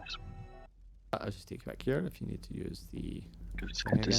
diseases and stuff in the deep jungle might also be of a worry too, which I think the restorative helps with. I would draw back sword pieces. So I can buy another restorative. Alright, my inventory is full. I am good.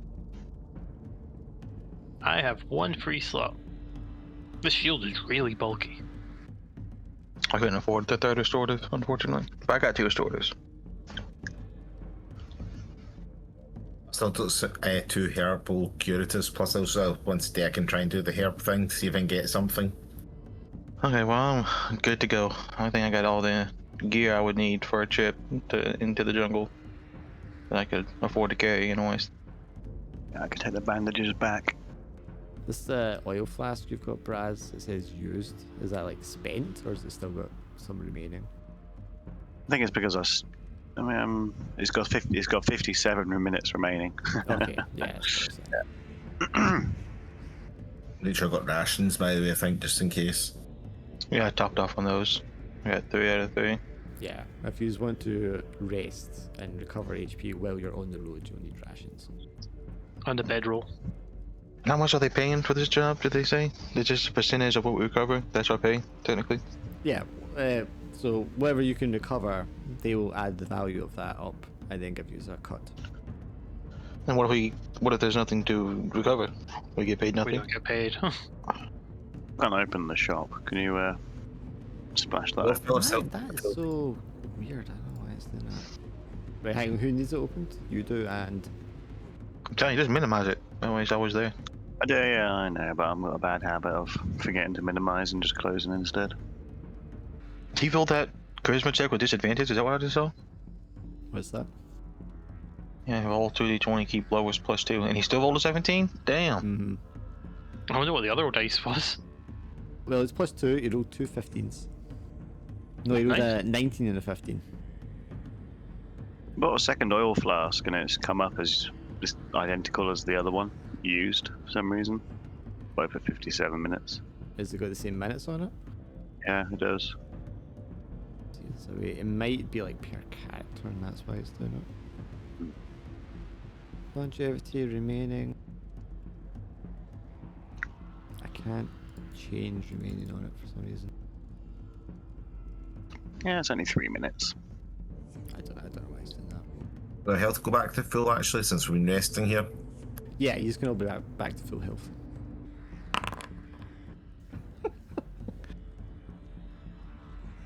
What's he doing? You're all on encounters, I'm assuming. Oh, sorry guys, just you're all dead. Or maybe it's, you know, an assassin coming to kill us or some shit, who knows? You've all been robbed again. The chief fire inspector is very upset with you. Army of crows with hats appear in front of us. Little did he know you pissed off the owner of the local Weatherspoons, and they're now after you. Well, I mean, after you two, 'cause you got barred. Tim Martin doesn't let that go easy. Eh? Just let me know when you're done with your provisions. I think I'm good. I'm sure I've Okay. forgotten something. Go foraging and run afoul of some wolves, worst case scenario. And once you're done with all the provisions, Tanic, you can give me a roll for your foraging or whatever it's called. Herbalism, okay. Yeah, here it was.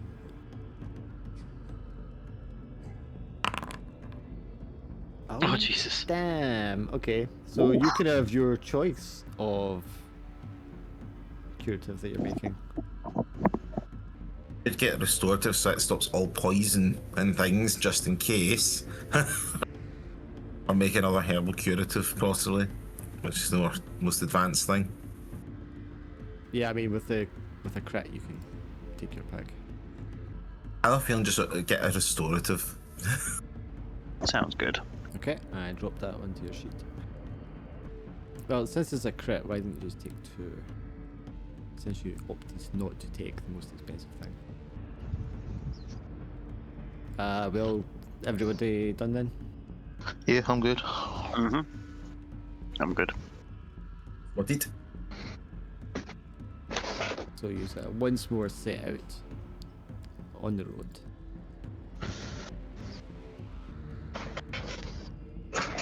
You're a ways along the road when you're. Oh, I need to. I should really set this up so it does the what it's doing when you find it. Let's see. Near distance. Suspicious. Hunting. Near is not close. Yeah, so you're not going to step on it accidentally without noticing because it's going to be at least like 15 feet away from you when you notice it. But ahead of you, Durdle, in your path is a large cobra. How would you? But it seems to have. It seems to be stalking something off to the side of the road. How would you like to approach it? A single Great. cobra. Do I need to do anything? Do I need to approach it? Can I just let it stalk its prey? Question mark. Yeah, you could just lay low, stealth wise, and let it go past. All you have to do is make a stealth check. Which would be a dex roll for you. That's not gonna go well. Oh, it's actually one of my better stats now I think about it.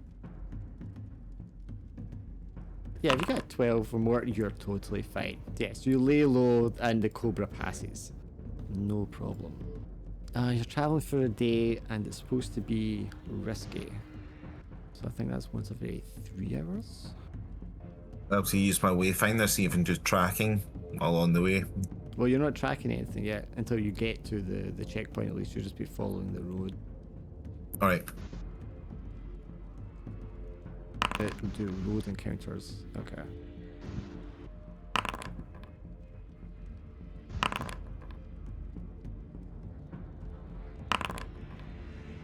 They are going to be near distance, hostile, So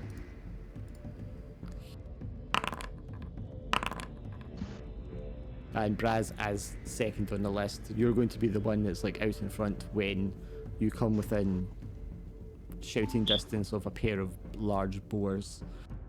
They are immediately hostile towards you and start like kicking up the dirt and lowering their heads like they're ready to charge, as they're kind of like making these aggressive braying noises in your direction. Oh god. I'll start backing up whilst making myself look as big as I can and getting my shield involved to extend my size. Okay, so just trying to scare them off through intimidation then. Yeah. You're already quite large, so I'll give you advantage for this. Do you want to make a charisma check? And again, if you can beat a... I was going to say 15. Well, if it's a 15, I could spend one exhaustion to bump that over, can't I? Can I? Question mark. Maybe look up. No, House that's rules. for... You're thinking of like spells. Or like Sure. damage you can use to bump. Yeah.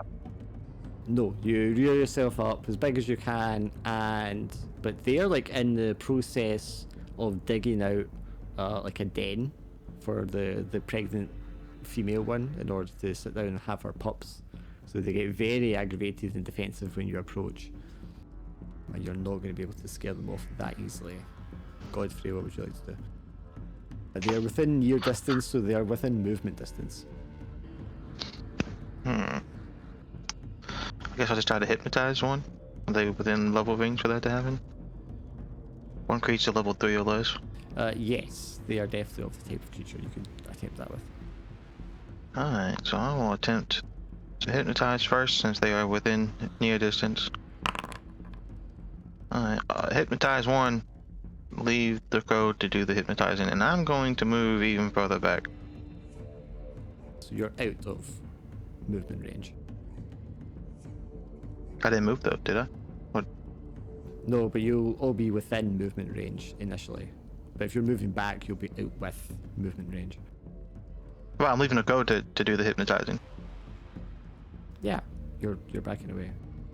Yeah. Okay. I thought you were saying like I wouldn't be able to do the spell because I'd be. No. Because you would Okay. do the spell and then you'd move away anyway. So Yeah. okay, so this one Okay. is stupefied and doesn't do anything. All right, Tanic, what would you like to do? Not sure. I might just chance do my roar to see if it just scares them off. But it depends. That means if they're level 3, then it'll not work. But if they're level 2, then it will. Yes, well, I can't tell you the level straight out in that case.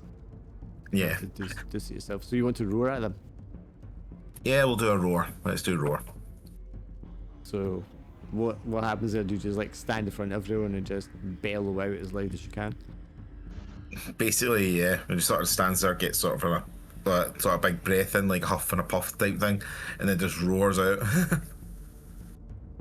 Excellent. You roar at the boars and one of them charges into you. Okay, so great, slightly higher. Which means they are level 3. That one's not going to hurt you. What's your AC? Get it right for me. You're 13, that's a 14, that's going to hit you. And it's an extra die of damage. No, that's for both. I'll hit you with 1. So you're going to take 6 points of damage, Tanic. Oof.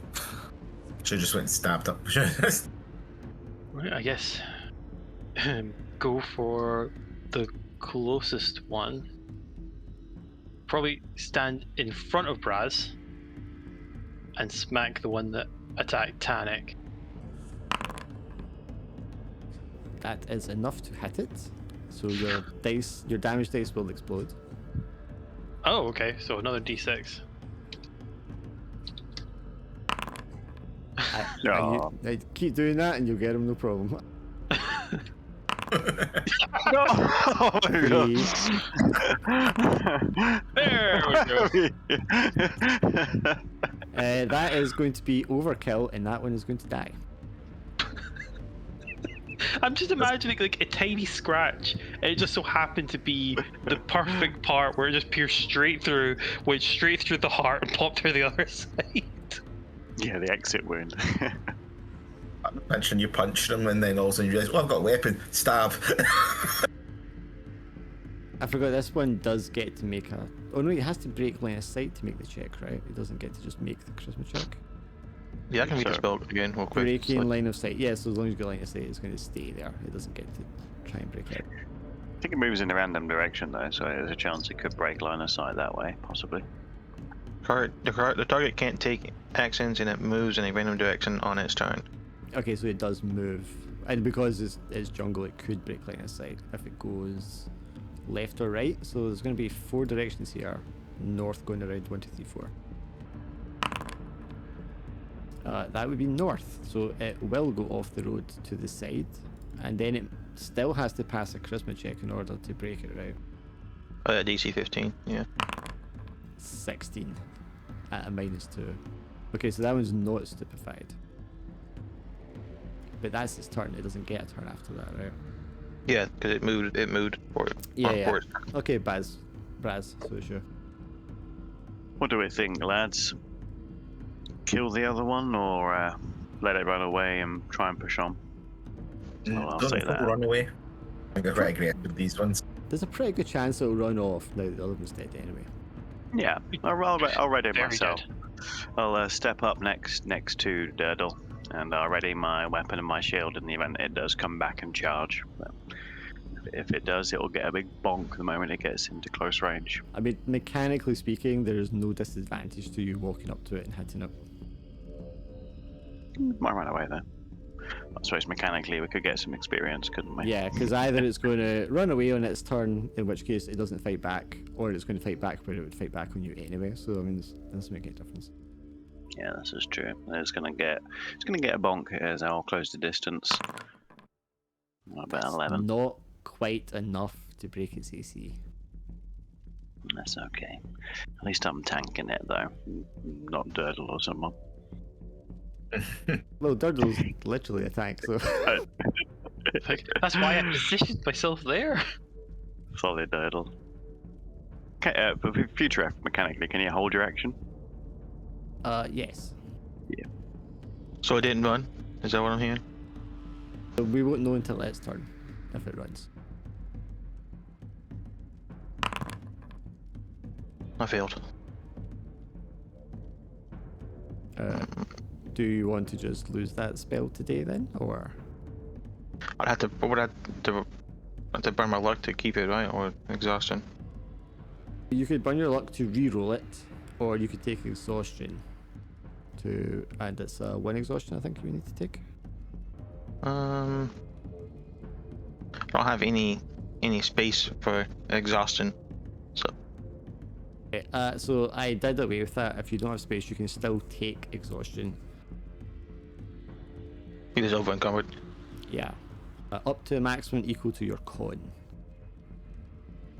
So I think what I've done is I gave everyone an exhaustion, and the maximum you can take on the exhaustion is equal to your con. So it should be on your sheet already. You can see how much you can take. Yeah, 12. Okay, I'll take the exhaustion. And what is that? So I gotta reroll that again. Take exhaustion equal to the spell tier, which is 1, rather than lose access. So it still fails, but you don't lose it. Yeah, I'm okay with that. Alright, Tannic. I'll go for revenge, go and stab it. Well, it's not. Alright, so chase Stab action it and more. attack. Yeah. Do you want to use your luck already, or are you good with that? I mean, it's only a bore. I think I might have to use my luck, I think, actually, because it's a critical failure and that'll be worse. Well, I mean, it is only a bore, though. True. I'm trying to You think do of only have anything. 10 hit points. Yeah. How bad can it be? I might have to use my luck. I think we've used our luck in worse situations than this before. It's fine if you want to use your luck, just reroll. Yeah, I'll just use luck. That will kill it. Oh wait, no it won't. Holy shit, this thing's got a lot of HP. This is a big, massive boar. Good eatings afterwards. It's like 4 times the size of the other one. Jesus. Shouldn't have bought any rations. Where's Asterix and Obelix when you need them? Yeah, that is, wow, that's like way more HP. Okay, let's see if it runs away. a wisdom check, and it needs to be a 15. That is a 15, so it does not run away.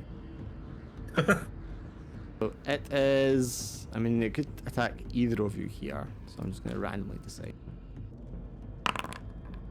It's going to attack Braz. A critical success, but thankfully No. bad guys don't get crits.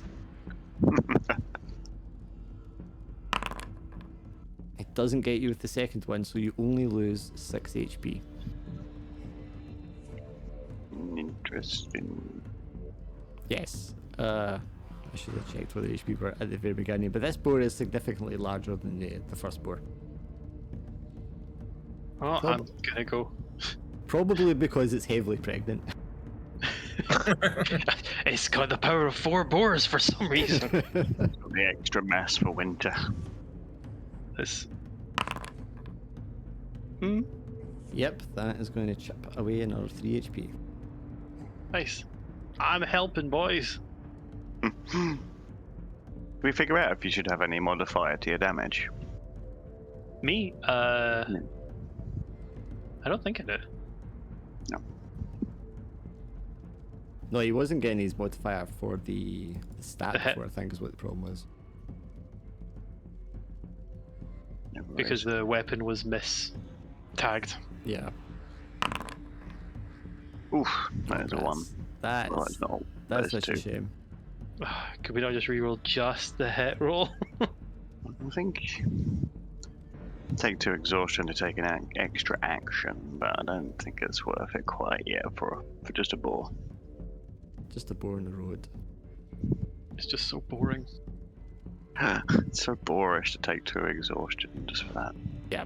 For some reason, Braz, every time you take a swing at it, it just sort of like bends down Does away he from you stop on his hind legs, snorting angrily at you.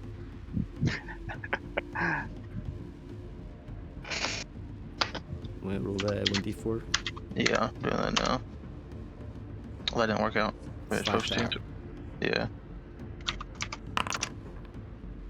Too much Reddit. Chips away I actually- another 3 HP. Hardly ever use Reddit, to be honest. There's the problem. Not enough Reddit. Yeah. You need to channel Reddit.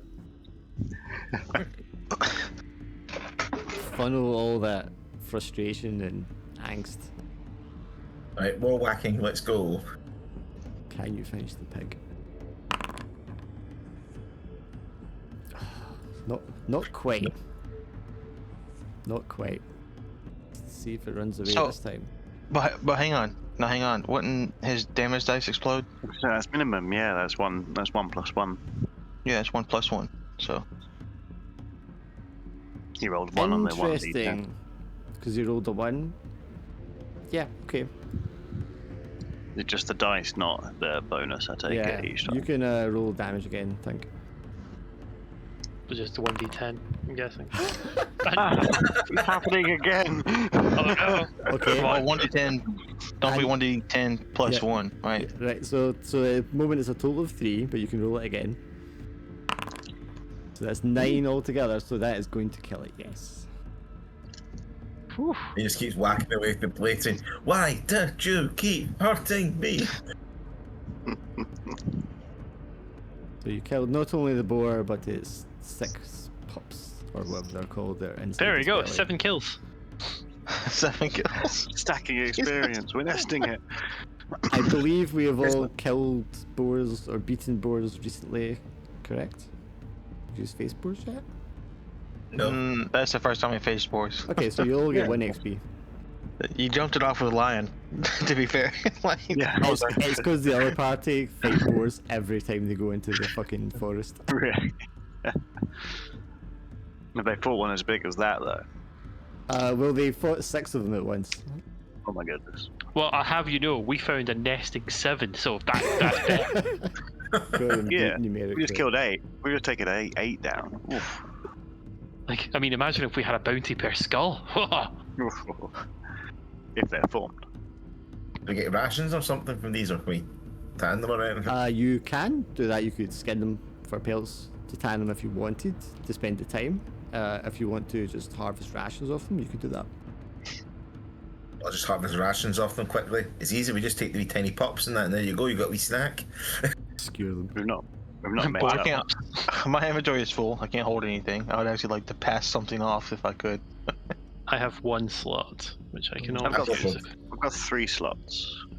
So if anyone I've does got- need. Got 5 slots. And so, how do we say this? I'll put it in the shared space. So I don't know how to trade. I'll put an You all flask in drag there. onto tokens, you would like trade, but I think you can also do it through the player list in the bottom left. Drag onto tokens. I'm just gonna do this to Daryl real quick. Or if you open somebody's sheet and drag onto it, it should do it as well. Oh, no, that did not work. I put it in the characters. I put it on the map. Did you Create take a it token. off your sheet? It did. It took it off the sheet, but now it's on the map. I don't know how to get rid of it. It's sentient, it's moving. Pick it up. If you double click on it, you should be able to pick up, yeah. Yeah, double click, pick up light source. Ah, learn something new every day. I have your oil flask. There you go. I didn't buy that to use as a light source. I bought that to use as a bomb, since everyone's aware. But I don't care that we're in the jungle. I will burn it all down if I have to. Be right back. We've got so many arsonists. So, Tanic, being Ranger, you don't have to roll to make them into rations. That's just something you're going to know how to do. But you're going to roll 2d6 and take the highest result. Okay, so you will get 5 rations off of the boars. I Okay, think someone said they'd BRB. I'm also going to use the bathroom real quick. Yeah. Just add rations to my list. I've already got rations there, so I can put 1 into it, increase it to 3 sets, and then Yeah, I'll drag one off here. I think that came over as 2. I already had 2 rations already, so I don't think it's came. So it Oh, came no, over it as 3? I've got it here. It came over as 3. Okay. Yeah, just adjust it whatever it's supposed to be. Yeah, that'll do it. That's... Doing the whole roll encounters per hours of day travel just still feels awkward to me. It just keeps the same sort of travel lists or lines. Yeah, Or... it's so regimented. It's not the way I usually do games. have the roll to see who gets what order, right? Changing it in terms of things as well. Not sure to use one of my curative herbs to get myself back up to health or not. Use 6 down. I mean, that's Yeah. okay. It depends. You've got another 2 encounter rolls before you get to the checkpoint. I would let what's his face try his magic first. Yeah, I was gonna say maybe let Braz try his magic then.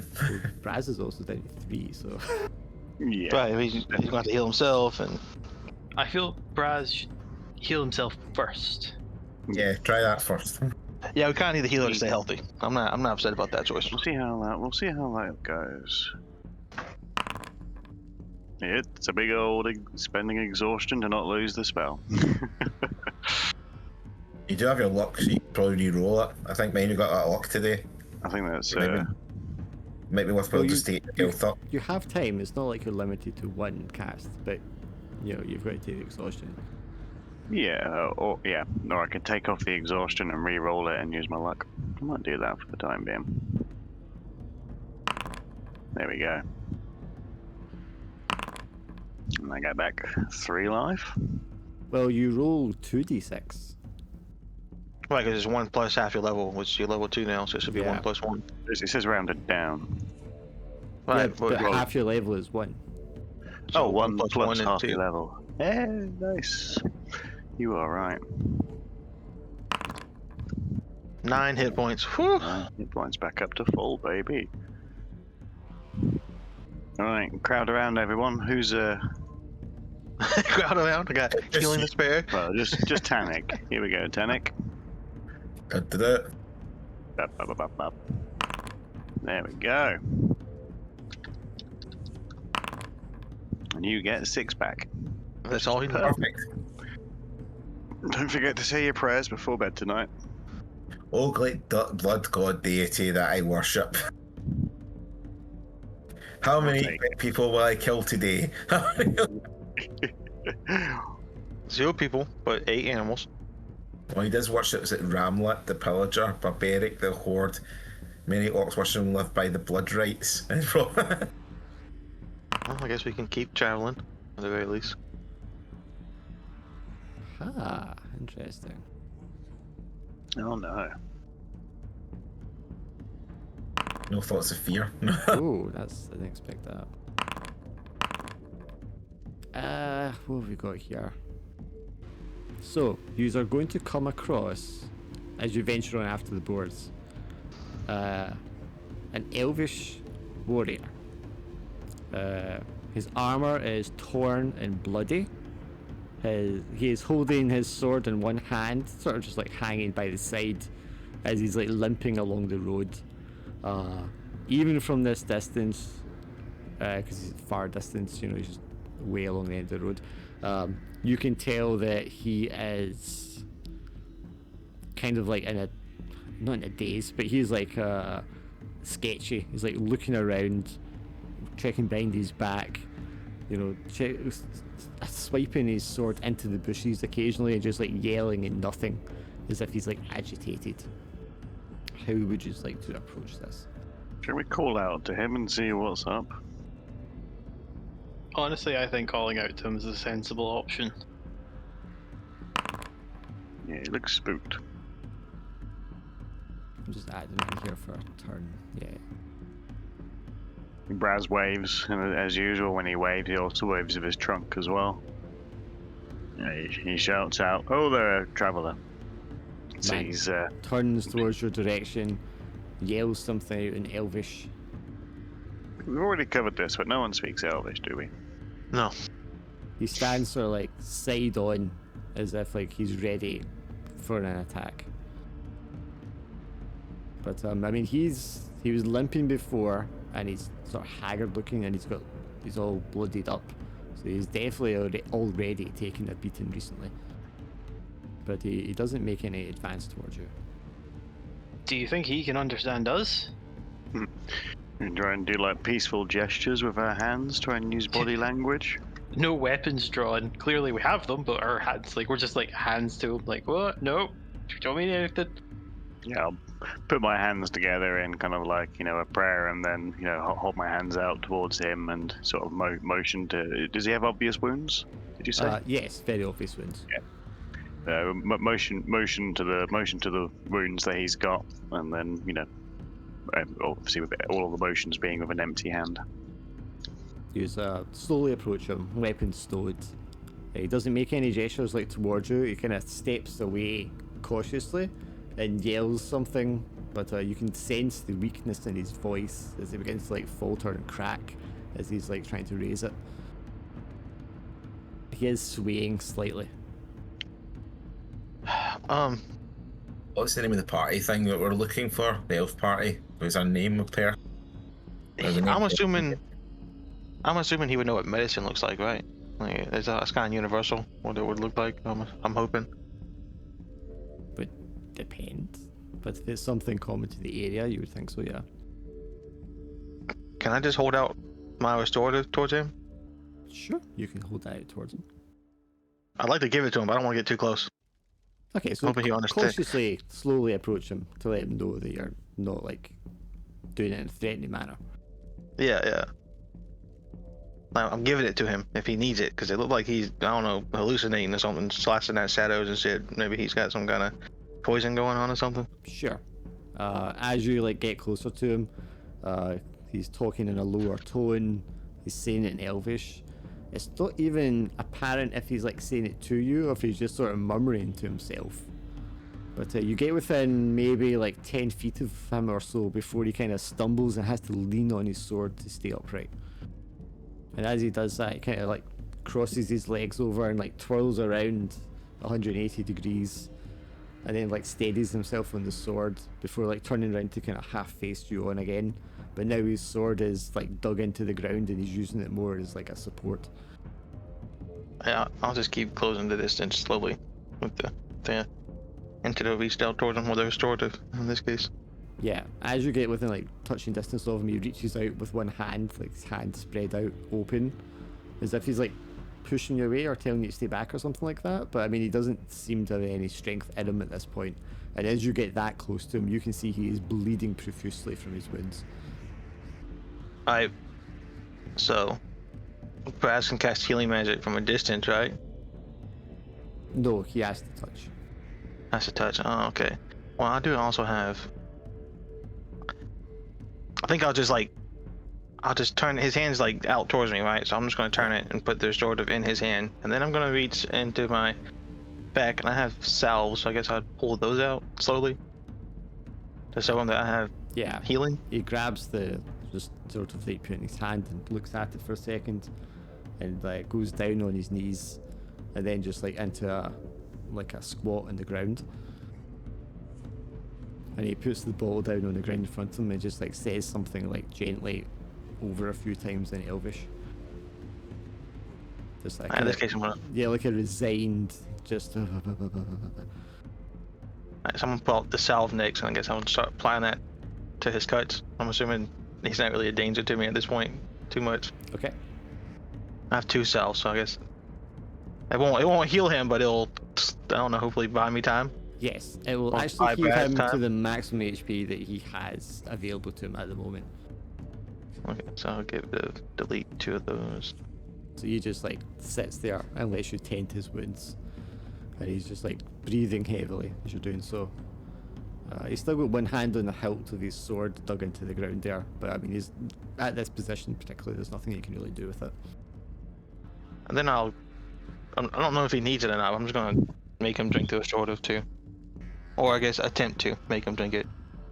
Yeah, I mean if you like push it to him to try and drink it, he'll drink it.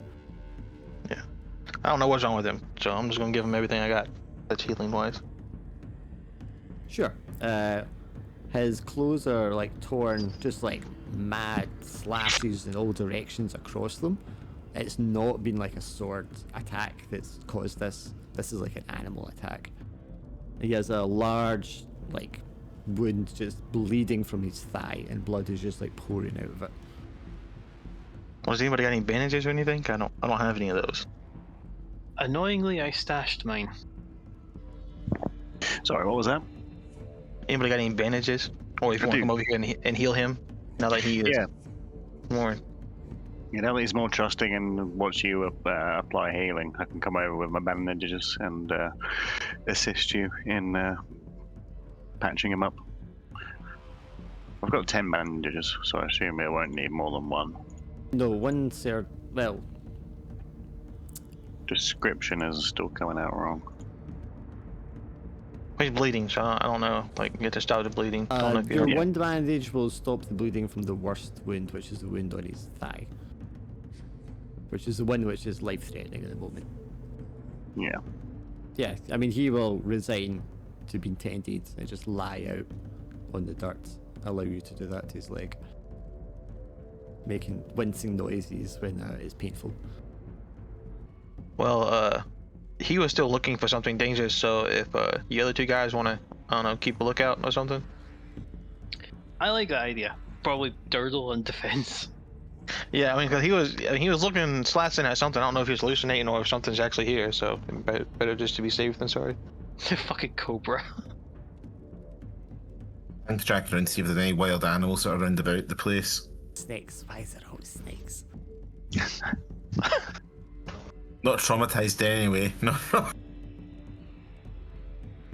Okay, well, I mean, this sounds like a good point to see what your next encounter is anyway. Sure, immediately Tannic and Durdle find the tracks of a lion. Just a little ways back along the road. Oh, fun. Another line. Yay! I mean, Tannic, you, because you're tracking and stuff, you'll easily be able to like follow those tracks, should you desire. They're very fresh. So I'm to try and hunt the lion or not. I'd rather take care of it and it not come back and follow us or something. I can track where it is then, so we can try and get advantage on it. Agreed. Cool. Let me just see if it knows you're coming. never seen all these guys, but maybe he ran away and then the lion chased him down, or maybe he was chasing the lion. I don't know. Maybe there's something. You will not get the drop on it, but because of your initiative order, you will get to go first anyway. But you don't get like a free attack round. I thought my stealth might have got through it, but no. No, it rolled really high for its wisdom check. Cool. Right, so who's first then? It'd be... You find the lion sitting, like licking its wound when you come across it. I'm gonna see how much damage your friend did to it to begin with. Already been damaged. Okay, yeah, so Durdle, you would be up first once you find it. Oh God, I guess easiest thing is just throw myself into the fire. Don't know why the lion icon is so massive. Boom, boom, boom, boom, and habonk. Habonk! Definitely hits fucking it shot. for 4 damage. Already wounded, and that is going to take a significant chunk of health off of it. Nice. Slash at it with the scimitar, and it, you know, rears up, hisses, and kind of backs away and does that thing. It's like pacing around, trying to judge where its best opportunity is. I don't know if you're part of the hunt, Godfrey, or if you're tending to the guy. Yeah, I think Brad. I think we didn't really say we were part of the hunt, did we? So I think we were both Braz and Godfrey were tending to him, weren't we? Yeah, I'd still be with the injured guy. Sure. Yeah. So I mean, you can either choose to like spend a turn running after them, or if you want, you can just stay with him. Or I'll if check you- with Godfrey and I'll ask if he's okay with the guy, and then I can go and join. Yeah, I the think other two. I think he's okay now. I think it's better if you go in case they get injured. Yeah, you make sure our friend doesn't get dragged into the bush by a passing snake, and I'll go back up, Durdle and Tannic. So I'll, Yes, I'll 'cause- spend the turn moving. Because I can definitely, stop a snake or something. Yeah, sure. It's just a snake. You can probably scream louder and more coherently than this guy can right now. Yeah. I'll let you know if something's happening. I don't know if I'll stop it.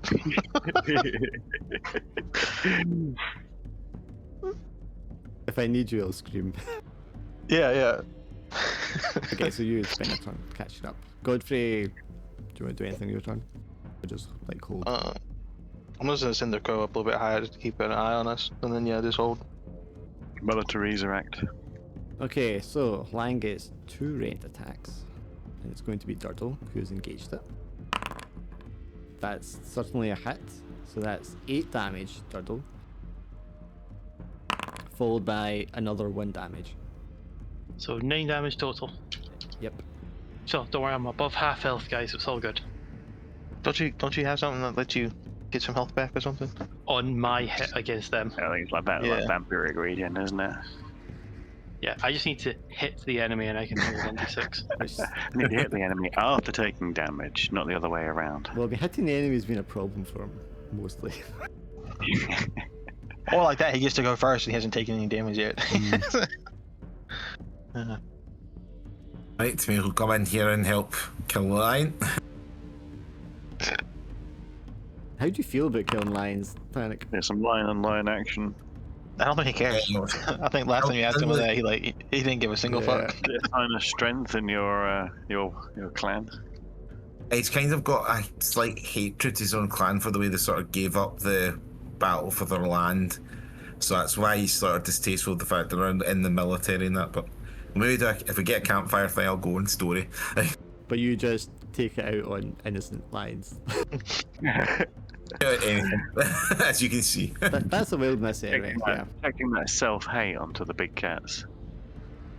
Ooh, my turn to bonk it again. Yep. Nah. Or not. Do you want to Oh, use your well. luck?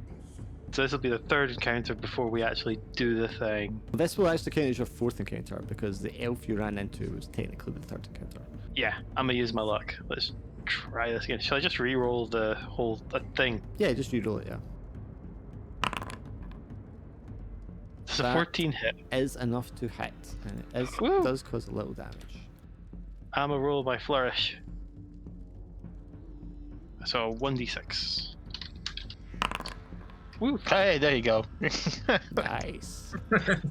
I'm just 102 imagining damage, but I healed 5. Somehow got more out of that than you put in. Life leech. 110%. Oh, come in and stride Tannic. Am I okay for hitting it diagonal from there, or do I Yeah, have yeah, to? yeah, you can hit it, yeah. You're within Yeah. the approximate range. Yeah, form a nice line, a little unbroken line, and go in with my morning star. A big old overhead swing for Ooh. max damage, apparently. It's for a change. Exactly what you needed to finish it off and bring it to 0. Bonk. Hoping that the spikes on the morning star do minimal damage to the hide for this bad boy. Softened up by the fellows before you fell it with a single blow. Crushing the poor lion's skull. Being careful not to damage the pelt. That's it. That helps good money. Let's Precious self-help. pelt. Precious pelt. This is the one. The boars were fine to miss and just take as rations, but this is the one pelt. What did the last one sell for? 7 silver. 7 silver, but as long as people didn't like us there, we can maybe try and fix that at some point. Yeah, Tank, I mean, if you want to try skinning it again, you can give me a roll with advantage. Using your dexterity. It's like dexterity for this one. Yeah. Right. Just to see what quality of pelt you get. Oh, I didn't do Ooh, advantage. yeah. But never mind. Yeah. Yeah, Well, so you that could one- maybe get money. That one would be worth a gold again. Well, 7 silver once you sell it. Either I or who was it? They said they got 5 slots left open. I've got 3 slots open now. I collect all those rations from the pig. I'm just imagining him wearing it like a trophy. So it's just a lion's head with another lion's head on top of it. Do it again. That's it. Last The and the balls last. draped over the shoulders. I feel natural again from this adventure. I just imagine because the human version of that is a human wearing a human skin over their heads. Leatherface with a chainsaw. Yeah. Okay, I invented this new weapon. It involves in sort of fuel power, but vroom, vroom. I think Tannic would be the one to realise as he's skinning the lion and looking at its claws, and then looking at the wounds on the elf that you've come across here. And certainly some of those wounds could have been easily caused by this lion, but that wouldn't explain all these slashes all over the rest of his armour that's like ripped it open. Something with larger claws caused that. Something with larger claws than a lion. What's the name of the elf that we're supposed to help find? Or he's in the caravan? Well, it's not one person, it's the caravan you're trying to locate. Yeah, but do we not have a named person as possible in the caravan? Because I was going to say if you mention the name, see the reaction of the elf was. No, but you know the name of the tribe that it was coming from, which I'll put in chat since I did it before. I'm going to try and shout the word Evagda tribe and see what his reaction is. He nods his head several times, like, yes. He slaps his chest. Igvanda.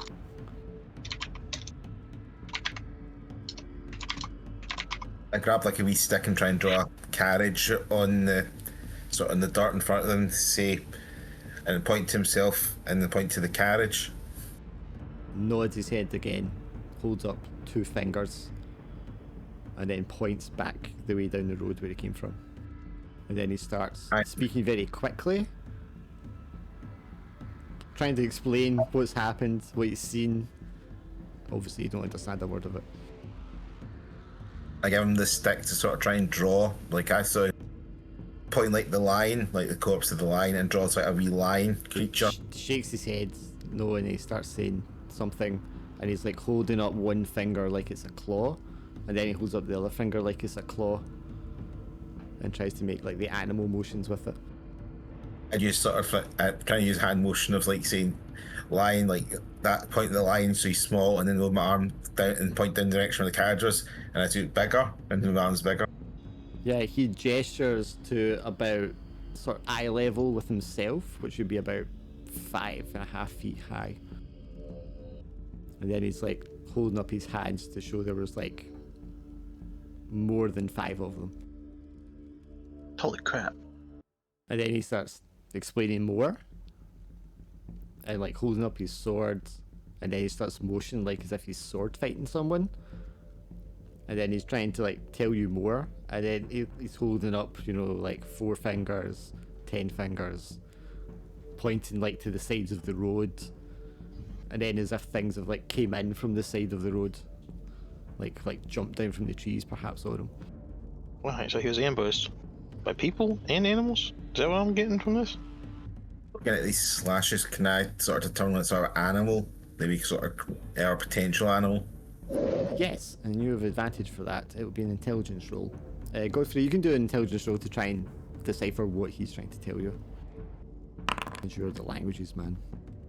With my 9 intelligence. I know this is 10, so just what? So I think Godfrey, he's saying they were ambushed, and then he's saying they were attacked by like animals, like following the ambush, or perhaps So at the they're same time ambushed. as ambushed. Like they've like one has happened after the other. Right. It's very weakened by the ambush, and then the local wildlife has taken advantage of that afterwards. I think Tannic, for anyone else, you would need like a really high roll to tell what this is, but I think for you it would be an easier roll because you're familiar with like things of the forest, the jungle, and all that.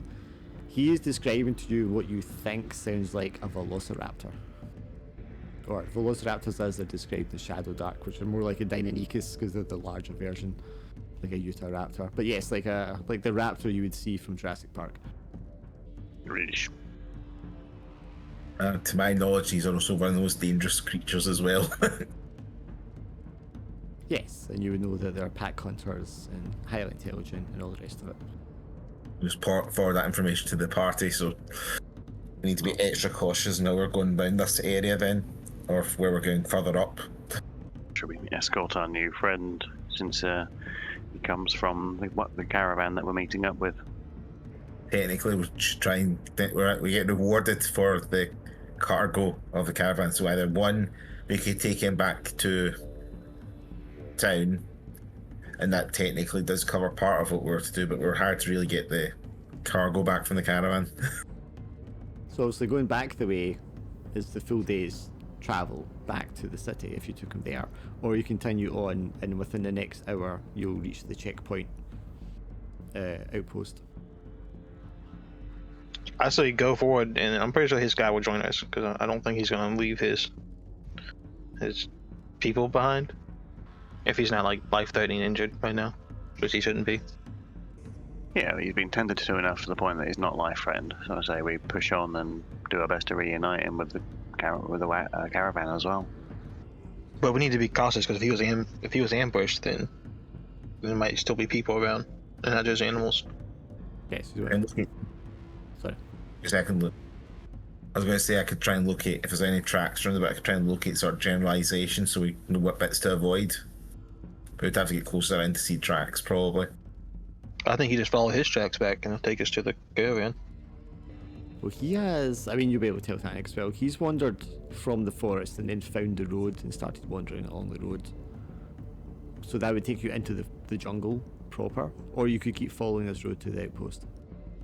I think we just ask him, right? We just draw the carriage and then draw, I don't know. Well, he might not know because he's come from the forest. Right, we just draw the carriage and then, like, I guess point. Either we point down the road or we point to the jungle. See which one he points at. He would point to the jungle because that's where he's came from. Right, so if our goal is to get to the caravan, then we'd have to go into the jungle, I would think. We'd get him to the outpost for safety, and potentially someone could actually translate properly everything. Yeah. I was going to ask what the importance of getting to the checkpoint first was. Was it to ask for the whereabouts of the wagon? Well, that's where the wagon's supposed to check in when it gets to like the borders. But I never did, so it obviously didn't make it there. Yeah. And also it's like a stop point before you're in. Beyond that it's just pure wilderness or the Elvish Kingdoms. I think we need to go after it. If we wait anymore, we might. I don't know. Run the risk of them never checking in or not getting Or just there. losing it. If people took it, then they could just be taking the caravan to someone else. And we need to find those caravans. Yeah, I'll take your lead. Well, obviously, Tannic might be best to lead us through the jungle. Right, so I'll try and track then to find out where it was exactly, and obviously help us follow through. Okay, give me a wisdom roll with advantage for your tracking. Because obviously it's, well, Jesus Christ, it is that. I was going to say, because it'd be more difficult because you're going through the jungle, which is dense. Panic definitely is a traveller. Now I get to roll on the jungle event table. Oh no. Okay, interesting. Need to decide how we decide that after. Now, the jungle is darker, so someone will need to light a torch. Or a light source. I can attempt a spell first before we do that. Cool. Well, I've got your oil flask and a torch, so I have a torch and an oil flask. Goodbye, Witchlight. Mm. You need to roll mishap table for that. Well, I'm gonna use luck actually to get rid of that. Okay. Do you not use your luck already today? Nope, I have not used my luck. I took exhaustion the first time. Oh, right, okay. Alright, so I gotta light the source. I will need I can to, move it. like... I'll need to make, like, a witchlight torch that you can just light up when it's your thing, so it, like, tracks it as well. Well, I mean, that's going to last the end of the session anyway. Okay, so you enter into the jungle. The tracks take you deep into the bush, into the foliage, away from the road. Obviously, the caravan must have been on the road at some point eventually. But this guy, whenever they've been attacked, or perhaps afterwards, before leaving, has found himself, you know, having to run through the jungle to escape whatever attacked him. And eventually just kind of wandered through and found his way to this road. So that's going to take you like a way off from the charted path. But within 19 you're going to be able to follow the tracks no problem to like the terrain becomes like rockier and steeper. So it's still jungle, but you know, it's like a valley that's descending downwards, and you're like on the upper edge of it. And from there you kind of wind round and you find yourself on like a dirt path that's going up the side of this valley. And this seems to be the site of where the attacks happened. There is blood and bodies all over the place. Pieces of bodies where they've been like bitten off or gnawed off. Chunks of flesh that have just been like torn out of people. You can see the body of an elvish man is lying on the ground, and like they've eaten away at like the soft flesh on the thigh and the belly. But you'd expect maybe if they'd all been like killed here, the caravans would be here, but the caravans are not here. They appear to have been like towed away back in the direction of where they came. Damn it. How many bodies roughly did you say?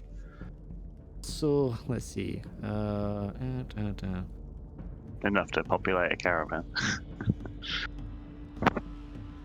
Well, the caravan would have been mostly goods, and then you would have had the guards, and then the one Yeah. emissary. So you can see that there are elvish men dressed like this guy, who are warriors, and they are dead. Some of them seem to have been killed by arrows. Then there are men dressed like merchants, you know, the kind of like richer garbs, silks. Men who are dressed on lesser valuable garbs, and they were maybe like assistants or, you know, drivers or something. Those bodies total 8. And then there are body parts suggesting another couple of them which have been like dragged off, and just parts of their bodies have been left here. But then there are also 3 warriors who are dressed differently. They have different feathers in their hair. They are wearing a different colour of garment. It's not this kind of turquoise and teal that this guy is wearing. It's like yellows and oranges. They are also like blood stained. One of them has his like as if he's been disemboweled. The other one has like an arrow to the side of his head. Another one has like a stab wound in the side of his chest. So this is another elf tribe that's responsible. Yeah. Is that the interpretation you got from that? And you've brought this guy with you, right? You didn't leave him on the road. Heck, Yeah, he came with me. Yeah, so he's like motions to the guys that are wearing like the yellow and orange, and he's like, Lorel. I hold up fingers like 3, then 4, then 5, and kind of like trying to ask him like how many. He holds out like both hands, like 10 fingers, and then shrugs like he doesn't know. And he's like pointing to the trees, and he's like, Lorel, as if like, you know, they were surrounded. And then he makes like motions like arrows, and then like blowpipes, like.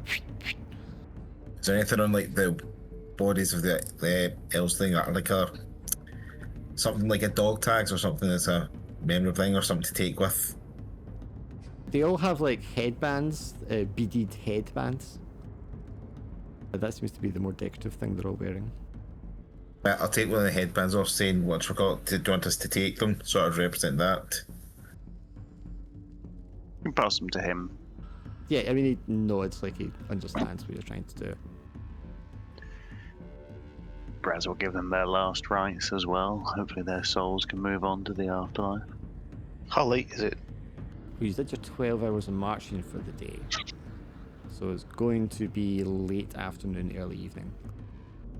I could try and track where they've taken sort of the caravan, but we've got advantage, obviously. Yeah, I mean, darker. to follow the tracks further now would take you into nighttime. How long ago did this happen? Like, can we tell? Within the past day or so. So long enough that even if we went now, we wouldn't catch them within any reasonable amount of time. Depending where they're going with the caravans, yeah. I think it's best we rest and then we march quicker tomorrow, and then if we can catch them by the end of the day, then we could ambush them the next day or something, or in the middle of the night or something. You can track them better during the daytime as well. Obviously, nighttime you would expect them to be resting at nighttime too. I think we get better Right. advantage on them at night when they're resting. I like to ambush them at night, maybe like right before the sun rises or something. If there's Right. more of them than us, then I wouldn't want to so camp down near the corpses because those will attract those animals. yeah, we can't camp here. We definitely gotta go somewhere else. So that's what I'm saying. If we track roughly where they are, then we probably get a better chance of being in an area that they've sort of secured. That's also if I get you to actually track them and find the right way place. Sorry, you want to go off and track them tonight, or do you want to bed down for the night? Well, we want to get away from all the dead bodies that are gonna attract predators tonight. Is what we want to do. Yeah. So I'm assuming we still have to go for like an hour or two. We just want to go in the hour or two towards the direction we're tracking them anyways, I guess is what we're saying. Okay. And then you want to make camp. Okay. So that would give us time Yeah. for we to make camp if somebody wanted to do the campfire talk. We're used to talking to each other. But before that, can you all make me a con check?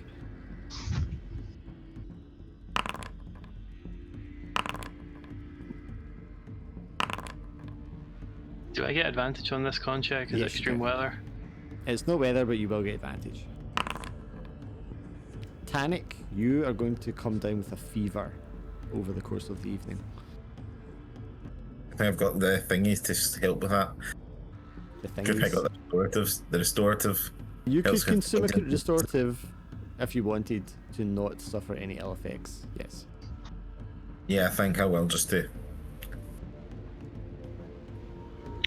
We'll make it up as a nice hot toddy for you. You get that down, yeah. That piglet didn't taste very well. Probably wasn't cooked, wasn't raised enough.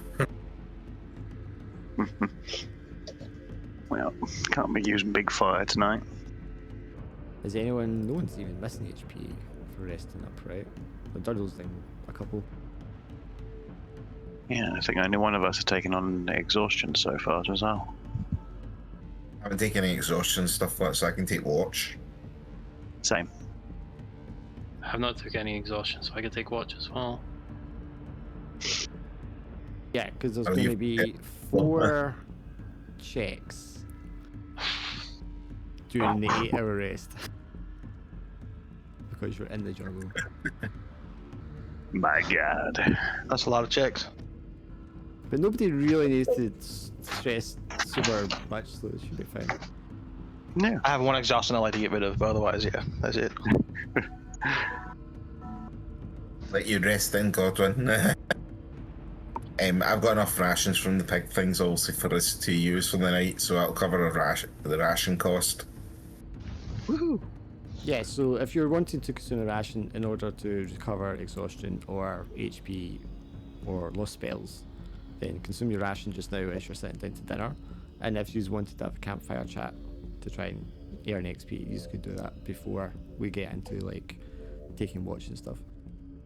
I can use the rations, let's say, so I have enough rations for everybody, but obviously I don't really need to use it for anything. So I use one because I do have the exhaustion I like gone. The other thing is, if things do show up during the night and you do take damage during the night, then you will need to restore it. alright, so I'll use up the 4 of the rations then. That we got, right. If we don't spend the rations and rest, we'll come out of this with exhaustion the next day anyway, won't we? If we don't rest. You wouldn't gain exhaustion. Well, I mean, you might gain exhaustion depending on what happens during the night.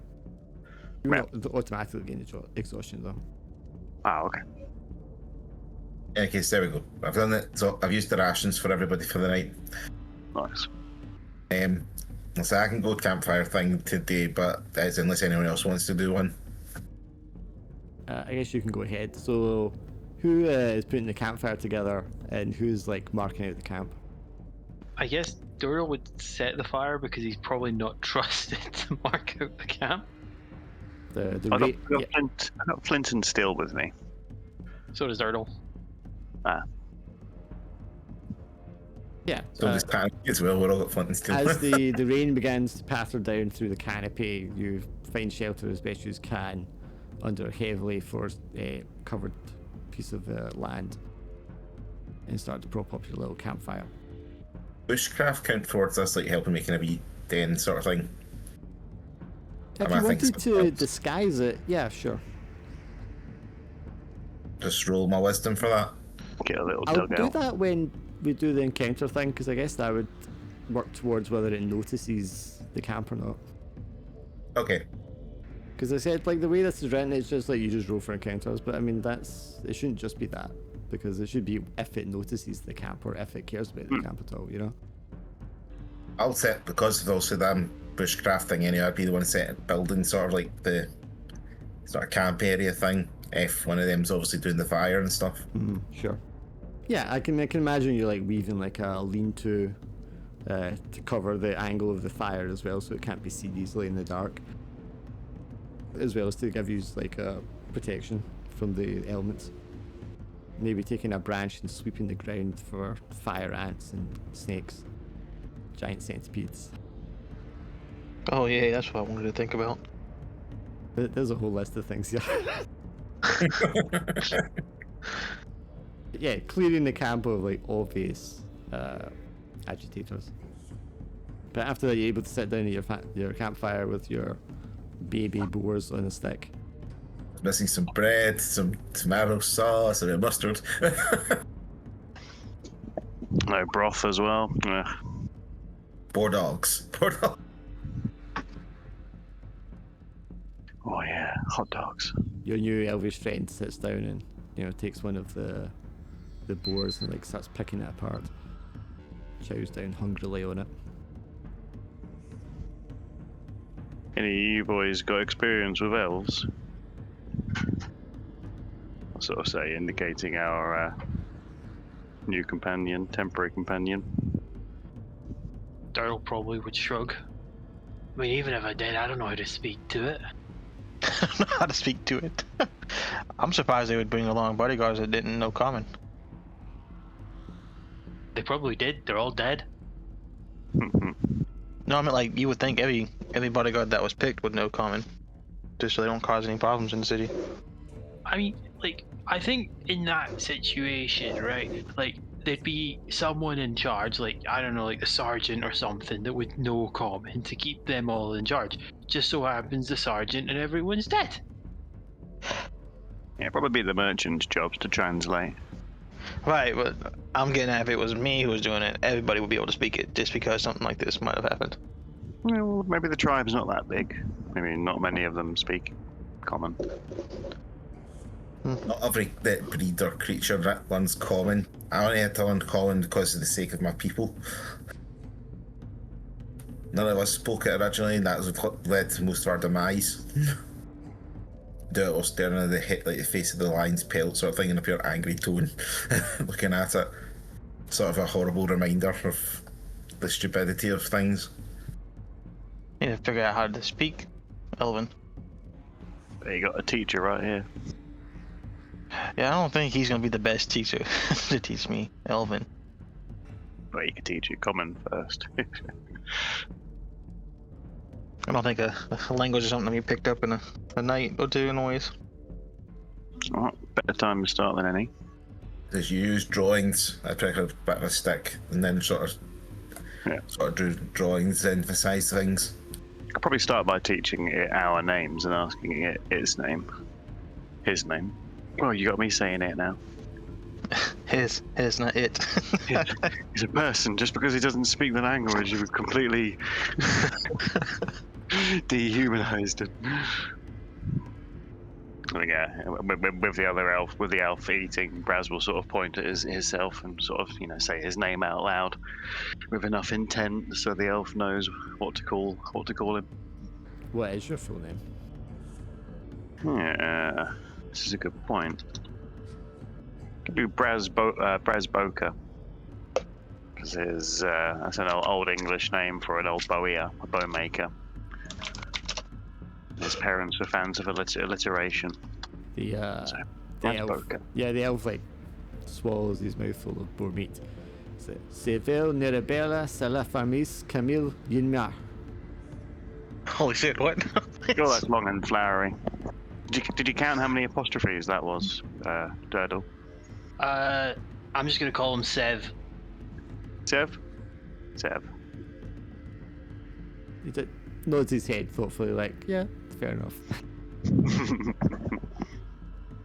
Like, the thing is, like, Durdle will have paused for a while, and he would have mumbled a bit, and he'd just probably look at the elf and just go, point at him and go, Sev, and then thumbs up.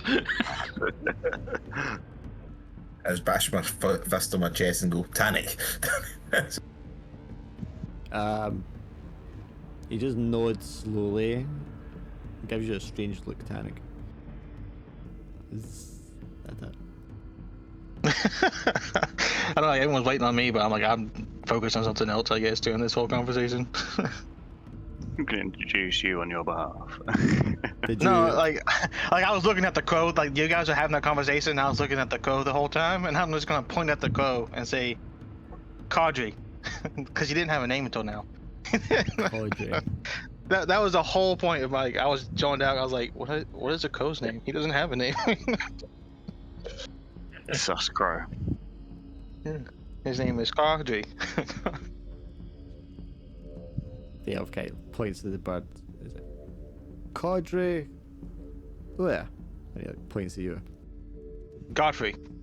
Caudry? He says, pointing at you again. God. Godfrey. Godfrey, I like it. Caudry Godfrey. Yes. Matching names. I like it. He then starts to say or explain something in Elvish. I got nothing. You lost me, buddy. Give the elfin guy the stick sort of thing to try and draw it. I like you want to learn a language, but it's not always that easy. I need reference points and shit. It's always a good idea, and then you have to put the actual work in, and suddenly. Yeah.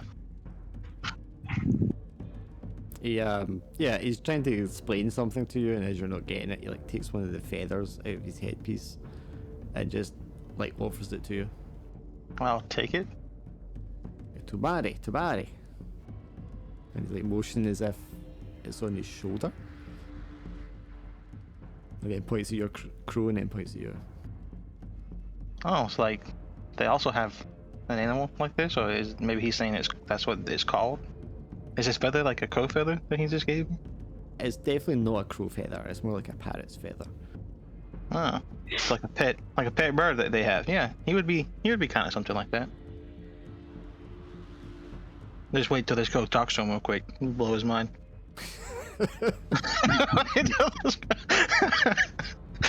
I have a hat. Can this feather go in my hat? Like a little band of cloth that can put this feather? You can put it in your hat, yeah. Like a I plume. want to do that. He nods approvingly. And then takes other feathers out of his headdress and offers each of you one. Oh yeah, I'll accept. Puts like one hand on his chest, like bows to each of you, except Tannic. Jesus. Racism even amongst elves. Bit surprised. I'm gonna turn to my crow and see if there's like a loose feather I can pull out. I'm not sure that's how it works. You can just pull feathers Me either. out. Yeah, me either. I'm gonna look at him like, hey, give me one of your feathers. He's probably gonna look at me like, what the fuck? The crow like flies up to a higher branch so you can't reach him. Just gives you a look.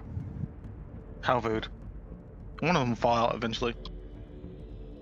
So Tannic, was there something you wanted to share with the others while you were sat down for the night? Well, a lot of them were looking at me silly when I was trying to eat, when I was killing the lions and stuff, so he was just trying to explain that he doesn't have care for these similar species because of what happened in the war, because a lot of people are, people like in the town and stuff like that, they're saying a lot of them went to military, because a lot of people, the story obviously of his people was that their land got took over, and it was like Braz's people were like ones who helped stabilize them again. So that's why I have a lot of respect for Braz in a sense, more than probably anyone else. But he was shunned out because he used to obviously hated the fact that they were just sort of passed off and just put into military, that losing their land being taken away from them because they couldn't speak the same thing because they were more savage that way. I wouldn't have judged you for killing a lion. 'Cause I mean, like, that'd be the same thing as humans killing monkeys, in my opinion. I don't think anything weird about that. He just hates his people because he's sort of a black sheep of it all, rather than follow the thing that leads to the military to try and get entrusting and getting their land back. He doesn't believe that any of the words that are saying, so he was just sort of like shunned out, and that's why he's a sort of a ranger mercenary compared to a lot of his tribe, in a sense. That's why he's got a big mark on him as well, to show that he's not sort of like trusted compared to some of his tribe. So he's like an outcast. So that's why I take offence anyone trying to associate him to go into military or just follow following the pack. Oh, of course, because your background is you're marked. Yeah. That's what it is, the mark is from that, so.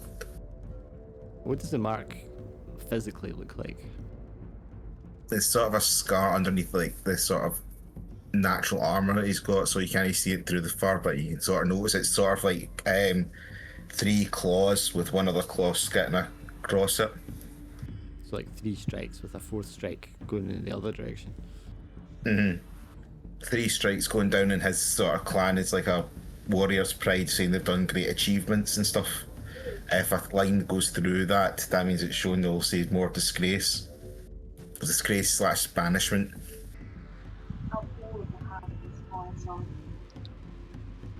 Did anyone at this explanation have a question for Tannic about his people or why he was outcast? So, I mean, put it simply, why? What happened? Like, what did you do to get it? I refused to follow them forcing us into military commands and the commands of people doing stupid tasks, just like we seen with that commander with that serpent temple, handing people over for his own people for no reasons. They tried to make me do the same, similar things. I have disdain for most species as it is for the reputation of what they've done to my people, in a sense, in the land that we had and cherished. But I still have it. I still have a moral compass to degrees. So you were ostracized by your clan for not going along with them?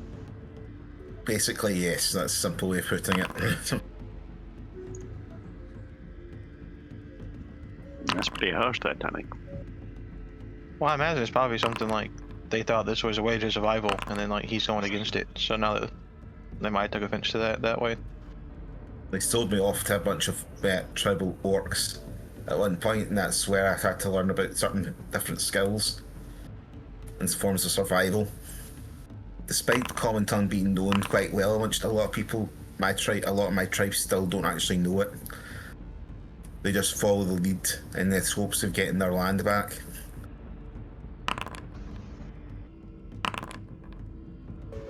Always throws me off when I hear the dice roll. Quite a lot. It's a fair few. Anyway, Scott don't try to tell a tale of themselves or ask anything else. Simplified. It was a bit similar for my father and mother. Braz will let you in that his father he's a bit of a legacy hire for the Black Swords. His father had always been part of the logistics side. He's a Boa, and his mother was a Fletcher. So they'd always had a place with multiple mercenary companies, but they had seen, almost like, weapon crafters. They had seen, their arms put to, misuse by previous mercenary companies, and it wasn't until that they found home in the Black Swords that they decided to finally, settle down and raise Braz, as it were. And he's always been quite appreciative for the work that the Black Swords allowed his parents to look sort of master, as it were, in their own time. So he can completely get on board with you, Tannic, not wanting to contribute to an ignoble cause. Especially as he himself has found that he's got quite a strong moral compass in his adult life now. That he is, especially since he found religion with I want to say the Red Knight, wasn't the Red Knight? Saint Aragnis. See, I'm getting my Pathfinder lore mixed in. So when did the Salves came in then? When did the Salves come in? Oh, the stimulant abuse that we certainly don't talk about. That'll be the long nights on watch as a journeyman mercenary, as it were. So we kind of ended up depending on the stimulants a little bit to keep him going for some of the late nights, keeping watch in the dangerous lands. Old habits die hard. So Braz has definitely got rose-tinted glasses when it comes to the Black Swords. Despite the fact that they might have had him keeping watch late to the night, despite the fact that he was using stimulants. Taking in a child soldier. Totally cool. Okay, you can both take 1 XP. I can tell you the first watch of the night, nothing will happen in the camp. Who wants to be there for the second watch? Well, we just do it in the order that the initiative's in for ease. So, That'll be fine. yeah, so Braz, as your Turtle settles down, nothing's happened, it's all good. You get up for your watch, and you're sitting there quietly nursing the fire when you hear the familiar sound of boar sniffing around the perimeter of the camp. How would you like to deal with this? I will wake up those that aren't in desperate need of a rest. May warn them, sort of put a finger over his trunk to indicate to keep silent, and make them aware of the fact that we're being scented out, essentially. That'll be the first port of call. Who is it that actually has exhaustion? Is it Godfrey? Yeah, I had exhaustion. Yeah, so I'll wake up Durdle and Tannic. Durdle has HP to heal though. Oh, he does. But I can heal it by hitting the enemy, remember? Oh, right. Let me at him. I can heal by hitting things. Exactly. Think of the gains. Sure. Okay. Put us on high alert and keep watch and wait for me to see if the balls will come into the campfire light. So I mean, boards actually usually tend to be in quite large groups. And if they're like searching, you know, in the early evening for food, there probably is quite a few of them. So why don't you roll me 1d8, Braz, to see how many of them are, you know, yeah, I've heard there's 7 of them. Are within proximity to the camp. Should we lose a stack of rations and just throw them out farther into the jungle? See if the boars will go for the rations. They'll leave us alone. It seems the most logical thing to do. Yeah. Yeah, so I'll sort of tear a sack of rations and try and huck it as far as I can away from the campsite in the past the boars. I kind of want to make this an intro because you're doing something clever. Ooh, a what But roll? Intro, but you can have advantage Nice. because you're using the. Get a 12. I think it's very easy to lure them away with food because they are actually in the process of like looking for food at the moment, so that's exactly what they're going for. How many rations you got on you?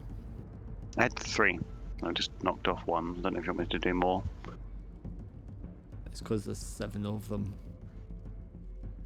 Do you have 7 rations to sacrifice? If I can 7 fail with the rest of charges, the right? group. I mean, I've got 3. Yeah, I've got 3 total. I would say to safely lure them all away, if you sacrifice 7, that would satisfy them. I'll do it. To safely do it. Can anybody else? If I do all 3 rations, we can do some foraging later on in the daylight. I could give away I can- 2, I guess, like 2 out of 3, so at least we're all keeping like 1 back just in case. Yeah, I can give you 2 as well. Yeah, so if I keep 1 back, so that's 2, that's 6. We just need 1 more. I have 2, so you can have 1 of mine, I guess. Yeah, 1 of yours. There we go. Nice. Yeah, So okay. if we all drop down to 1 ration, it sounds like. Yeah, that will allow them to feel sated and to move on without interrupting your rest at all. And also not having to do an encounter of 7 boars. 7's quite a bit, yeah. We do a quick be right back. Yeah, Godfrey, we're going to wrap this up in a second. Godfrey, for your one, can you give me a DC 9 check on your con? So you will not suffer fever. And then Tanik, for when you're out in patrol, can you give me a wisdom check with advantage because you're a ranger? Back. Okay, you will come across but manage to successfully avoid the quicksand which lies just beyond where you made camp, Tanik. It's about to disappear on a toilet break. Yeah. Going around just checking where the boars came from, and you encounter like this unsteady ground which when you prod with a stick just starts to like sink into the mud. But thankfully you're able to avoid that, and then the rest of the evening will pass without any problems. So you can regain 2d6 exhaustion, and Durdle, you can roll your HP dice to gain that much HP. Godfrey, I think you only lost 1 spell, so you'll get a spell back. Where is the HP dice again? I did not lose any spells because I have gold. It But I did is have exhaustion. under your class, which is the D8. Thank you. Alright. So you get 3 health Oh, back. Nearly at full. and I also get my charge back then. You go Don't I? punch a tree. Yes, because of fish day. I punch a tree. I declare this tree an enemy. He's got hit points somewhere, right? He falls asleep, he rolls over, and his horns scratch the tree. And our elvish friend here Sev is going to regain some HP as well. Okay, we will stop there for tonight. That means next time you set off, that's everything accounted for. Yep, I'm all ready to go. good to No other travel on. XP areas to get for this one. No. No, because the quest is ongoing. It's not done yet. You got the experience for the boar encounter. Yeah, he's already fought a lion before, so you need to come across something new, That's what I was thinking. like velociraptors. Who knew fire stations gave XP? Well, it's the burning of the fire station and the lessons you learned. Starting a bar fight as well. Oof, Oh, that Tanic looked very good to the crowd. brilliant. Right, I'm gonna jump off. I'll catch you all later. Yep. You too, man. Have a good week. Speak to you the next one. Have fun. Just that. Thanks for the session, Doc. Have a good one. No guys. worries, man. All the best. Bye bye.